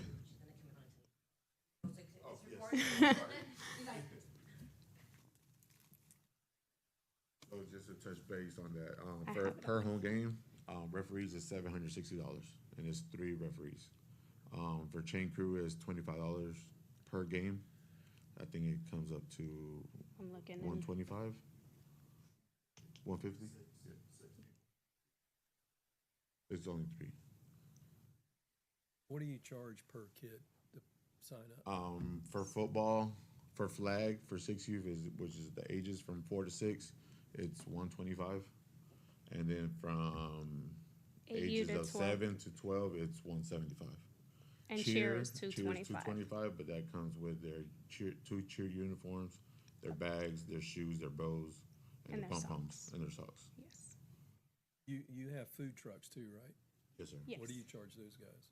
This year we're charging $200. 200? Yes, sir. What do you average a game with food trucks? Well, this year was the first time we had more. So we had 600. We had No, 800. 800. 800 total for food trucks. How many games? It's a total of 4 games. So, and this year is actually the most that we've made at a game since I have been in seat. But then again, we still have to wait on our insurance. We're waiting to see because we were at first quoted at insurance of $2,900 for the amount of kids. So yeah, I didn't think things were this expensive, but yeah, they're pretty high. Do we charge them for their locker room? No, so we don't have anything in place. Jeannie and I talked about that. We don't have anything in place as far as the locker rooms. We do cover the locker room light bill. Locker room light bill is in our name. We do take care of that every month. And as far as I know of, once we got in seat, it's always been like that previous years. Well, that's the locker room closest to. The John Boy. Yeah, closest that's to the one your that, sugar mill. yeah, you guys raised the funds for that and built it. Oh, okay, that's what we were wondering, because I know Jeannie and I spoke, and she said that it was being discussed that possibly we were gonna have to pay, make a lease and start paying possibly. Well, you might need a lease because it's on our property, but no, they funded it with help from, of course, businesses, but the coaches literally built it. Okay. Back in the day. Way back. Okay. 'Cause I remember the air conditioning specifically. So I'm not gonna say that we shouldn't charge or should, but you guys did build the building and put it up with your own money, so I was just wondering if that's the building you're still using. Yes, sir. And how many fields are used? Well, city fields? Yeah, as far as for practice, or No, for what do the you mean? game. And practice. whatever. Just one field, which is the soccer fields. So we no longer. Is the soccer field next to the racquetball room? Yes. And then the practice fields are the ones right next to the locker rooms. Yeah. Okay. Sorry, there's actually we actually.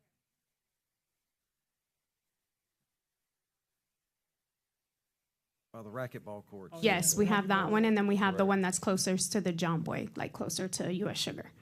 Okay. Yes. I have a quick question. I mean, for many years, it was always that cane field on Saturdays. What happened? I could touch base on that one. Okay. Go ahead. So the reason why we no longer play there is the high school was charging us $3,500 per season to play there. On top of having to have a minimum of 2 security officers. So once we started doing the math, we were gonna lose money instead of making money for the organization. Yeah, it was So not we're a feasible. bargain. Yeah. It was not feasible Yes. for us at all. And And And this year actually would have been higher because we do have more home games. So when I calculated, last we sat in a meeting, Mr. Greaves was athletic director at the time, and we agreed to $750 per home game, and it would have put us at $4,900 for the season to use the Kane Field. And then with the deputies, and depending on how much crowd we bring in, deputies were $65 an hour per deputy, is what Morgan quoted us at. So, and it's been going great at the soccer fields. We literally have not had any issues. A couple of Tico's officers actually came and sat up there this weekend. This weekend was our first home game, so it went pretty well. And you're not paying them separately like you did the sheriff's department? This is just, No, they this is just because actually- of the community that it's our Yes, we actually, patrol? Okay. AYSO president, Robriana, she reached out to, because she's our secretary also, she reached out to somebody through Tico, and they Just the came and community did it policing for on us our for- part. for- Okay. Yeah. Yeah.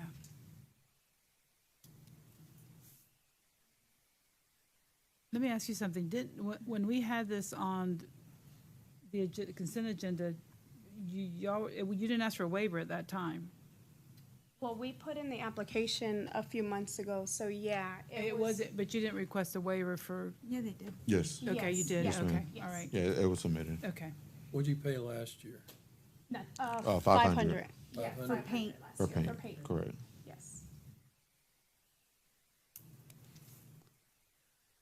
Getting in the game. So nervous, look. And our rec advisory board recommended not waiving, is that what I heard? Mm-hmm. Okay. It'd be hard to waive one and not the other. That's the problem we have. And the AYSO doesn't charge, and we're asking them to pay. And, we go to the Little League games and we're not paying the Little League games either, and they're paying. So it was, I don't want to, I would love to help out in any way possible, but I think fair is fair. And I really believe that all three of these great organizations add so much to our community. There's no Right. doubt about that. But we also have to cover some of the costs. And I think $1,000 is reasonable for a season, in my opinion. No, that's Yeah, that's fine. understandable. That's understandable. We wouldn't mind having to pay that. Other comments? Agree, disagree? We're good?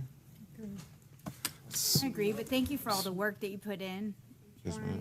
It's for, at the end of the day, it's all for the kids. I want to see the program come back like it was, Listen, and you guys in yeah. the last 2 years Yes. have made a big difference We're than trying. what happened 4 Yeah. years ago. So Absolutely. you guys have already made the difference. You have, and really. I hope it continues to keep going the way that it's going. I appreciate it. I appreciate you especially stepping Yeah. up into Yeah, the role that absolutely. you did. It was a mess. Yeah, So yeah, thank you. and that's why I came today, so you could put a face on me. I don't want the past to define our program.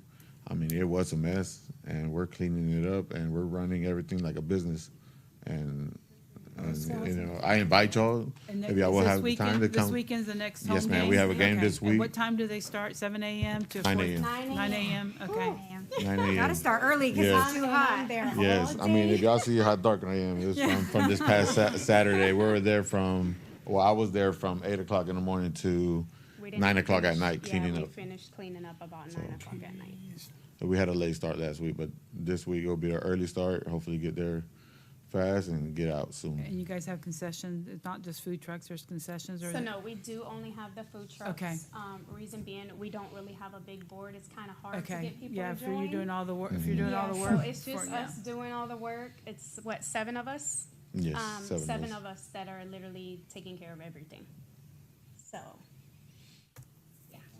I was recently at an event and they had special people that were in a dunk tank, like the chief of police and You gave us a good idea. a commissioner on the end there, and several, maybe county people. That's, I'm just giving you ideas. I won't volunteer, but I'll pay. I'll pay. What do you think would pay to put you in the water? There are 3 people up here running for office, so Yeah. I think they would get in the dunk tank. We could do that.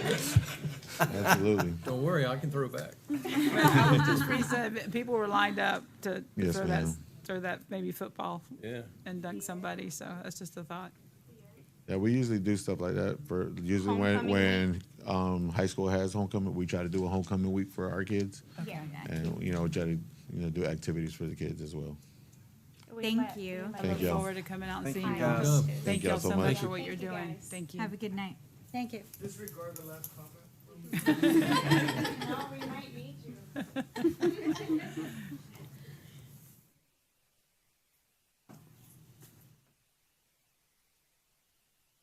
Okay, next, we have a public hearing. It's the second reading of ordinance 2026-04.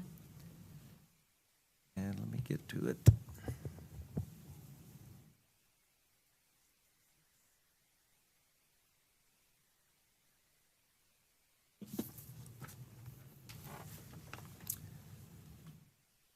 We had the first reading, I don't have the date in front of me, but this is the second reading. Chris, do you want to give us just a brief floodplain, like brief meaning 30 seconds? If mine is Just so we faster know. than you heard hers, do I brief, get a right? gold star? If mine's faster than hers, do I get a gold star? You're not making Double good gold headway star. right now. I don't know. This has been a 7 or 8 month process going through with FEMA, and adopting this ordinance, all it does is ensure that we are complying with their new set of rules. And all the changes were from FEMA. We didn't do any changes. We didn't do any We submitted changes. to them and they're the ones that We made the reviewed changes. it in-house, made sure that we agreed with and could comply with everything that they were asking of us, and we can. And we've actually already put some procedures in process, or some procedures in place to make sure that we are compliant. So, Okay, ordinance 2026-04 by title, an ordinance by the City of Clewiston Commission amending the Chapter 98, Article 5, floodplain regulations to specify elevation of manufactured homes in flood hazard areas, to revise the effective date of the flood insurance study, providing for applicability, severability, and providing for an effective date. Motion- We'll declare the sorry. public hearing open. If anyone from the audience would like to speak on this ordinance, you're more than welcome. Seeing no one, anyone from the commission? Any comments or questions? Okay, we'll declare the public hearing closed and entertain a motion. I'll motion that we approve 2026-04. Second. Motion by Hislop, second by Gardner. Any further discussion? All in favor? Aye. Any opposed? Motion carries. Great job. All right. And it looks like this might be one of the final. Item 11 is the settling agreement with Brian Sullivan Contracting. This is a resolution 2026-42.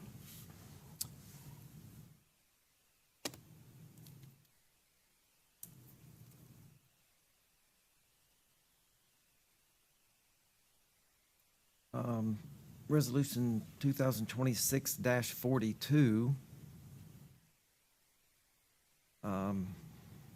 Read it by title. Keep going. You were almost there.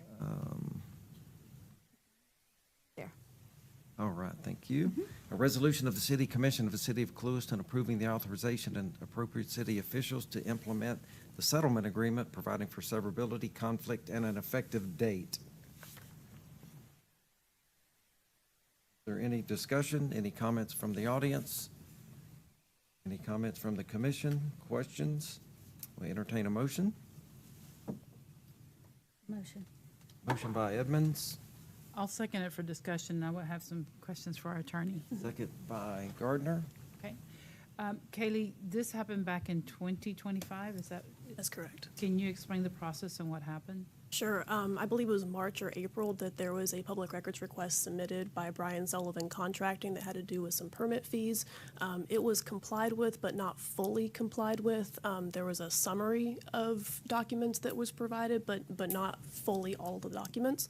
So per Florida statute, you can institute a circuit court proceeding if you don't get an adequate response to public records. So that was instituted. It didn't really go very far. I spoke with Brian Sullivan's attorney, Steve Ramuni, and he was just looking for compliance, not necessarily anything else. So what this settlement provides is we have to comply with the records request in full by October 15th of 2026.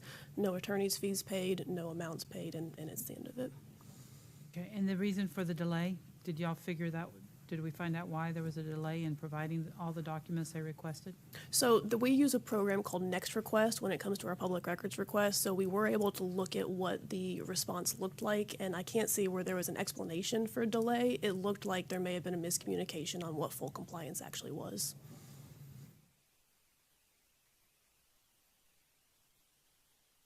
Okay, any other questions? Okay, a motion and a second has been issued. All in favor? Aye. Any opposed? Motion carries. Okay, public records policies. Ms. Kaylee? Sure. So what you have before you is a very standard public records policy. It was brought to our attention that there may be some internal miscommunication between departments about how to handle public records. So what you have is a very general policy that follows Florida statute like we were doing already. But you also have some staff guidance in there about how to actually internally handle public records. And then you also have the police department's specific public records policy. They have some different requirements when it comes to body camera footage, investigations, things like that. So we have a supplemental policy in there that the police department will use as well.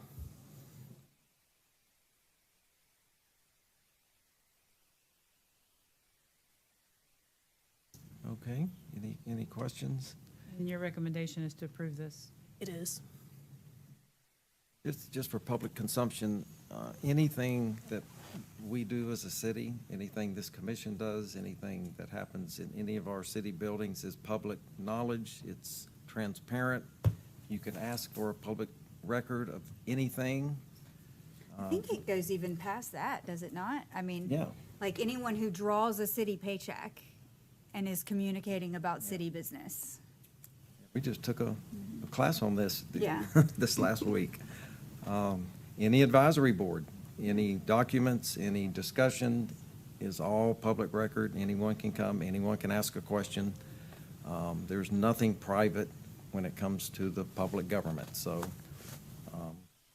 in some cases, like this case, I believe the inquirer asked for records over multiple years and very detailed, specific records. Now, it may take some time, and the statute does give us reasonable time to fill those requests, and we do charge you so much per page. And I think we can even charge for labor up to a certain point. So if you ask for something like that, don't expect it the next day, because it's not going to happen. However, you can request it, and you will get it. In this case, it was just a miscommunication, and the ball was dropped, and this person didn't get the detail they wanted, but now they're going to get it. And so it's no loss to the city, but with this policy, I think it will help all of us too. And Mr. Mayor, if I may, just for the public's consumption, the city has always been compliant with public records. If anybody has requested anything, we've always provided it. This is more for internally how we are supposed to handle them in between departments. So nothing new here. We always have to comply with Florida statute, but this is just for our city staff and making sure that we all know what's going on. I'll make a motion to approve City of Clewiston Public Records Policy as presented and Clewiston Police Department Public Records Policy as presented. Second. Okay, motion by Gardner, second by Highslope. Any more discussion? All in favor? Aye. Any opposed? Motion carries. Okay. Staff comments tonight, manager? Yes, we had another successful event, boxing. Oh, Turned yeah. out pretty good. I heard so much good stuff about it. So congratulations, and we got something else happening, going on in our community that people can't say we don't. I can't wait for the next one. I think you're going to try Labor Day weekend. So I watched some of the video, and I thought, man, hopefully these guys look like they know what they're doing. They were great. I mean, it looked really well, done well. And we got a lot of good feedback about staff and the auditorium, and good stuff. And the League of Cities, as you know, we were there, went well, and picked up a lot of stuff and some good things, and met more people again, and commissioners, and talked about communities. Another well, networking went well. So that's it for me. All right, City Attorney? Nothing to report. Okay, we'll start down Commissioner Williams. No, I honestly, I think I'm good. No comment. Well, if No you think comment. of something. Been a long afternoon, huh? Ready to go home, right? Man, it's already said it. I'm good. Okay. Commissioner Gardner? Okay, I just want to say, you know, I know that there was 3 different leagues here tonight, or 3 different organizations. We had rec board members, we had families here, and I think that, to me, it's great. I mean, every year is different when you volunteer and you help out with coaching and with children, but we can see the success of what's been going on. Jeannie, a great shout out to you for your dedication and hard work and organization to get all these, you know, organizations successful and bringing in different events. And I think it's just continues to strengthen us as a community. So kudos to you and to your staff for what you're doing. We appreciate the rec board and their dedication to seeing these programs. And one of the things I remember, you know, years ago we talked about it, especially when we get to the budget time. It's difficult. It's always difficult when we look at budget, especially in light of the fact that we don't know what will happen in November and then years to come. But creating wonderful memories for the future, for the young generation is what it's been about. And some years it's been more difficult than others, but we're in a good place. So I'm thankful for that. Vice Mayor? I'm good, thank you. No, I'm good. I think I echo that with our youth. I think it's, I think all of us can remember grew up here playing Cougar football or Little League or whatever it was, and there was always parents and adults that stepped in and they got off work and they coached the teams, and just seeing what's happening with the Cougars especially, coming back, making a good comeback. The only thing I want to mention is the overlay project is now complete, but there's still a lot of cleanup to be done. I just want to make sure that cleanup is done before they get their retainage money, because once they get it, there will be no cleanup done by them. We're going to have to do it. Also, I went by the motorsports down there. I see they moved the office container, but the site is a pigsty, so I would like our code enforcement, just giving you heads up, you may want to send them by because the grass is way high on the backside. But other than that, I think things are going very well, and entertain a motion to adjourn. Motion.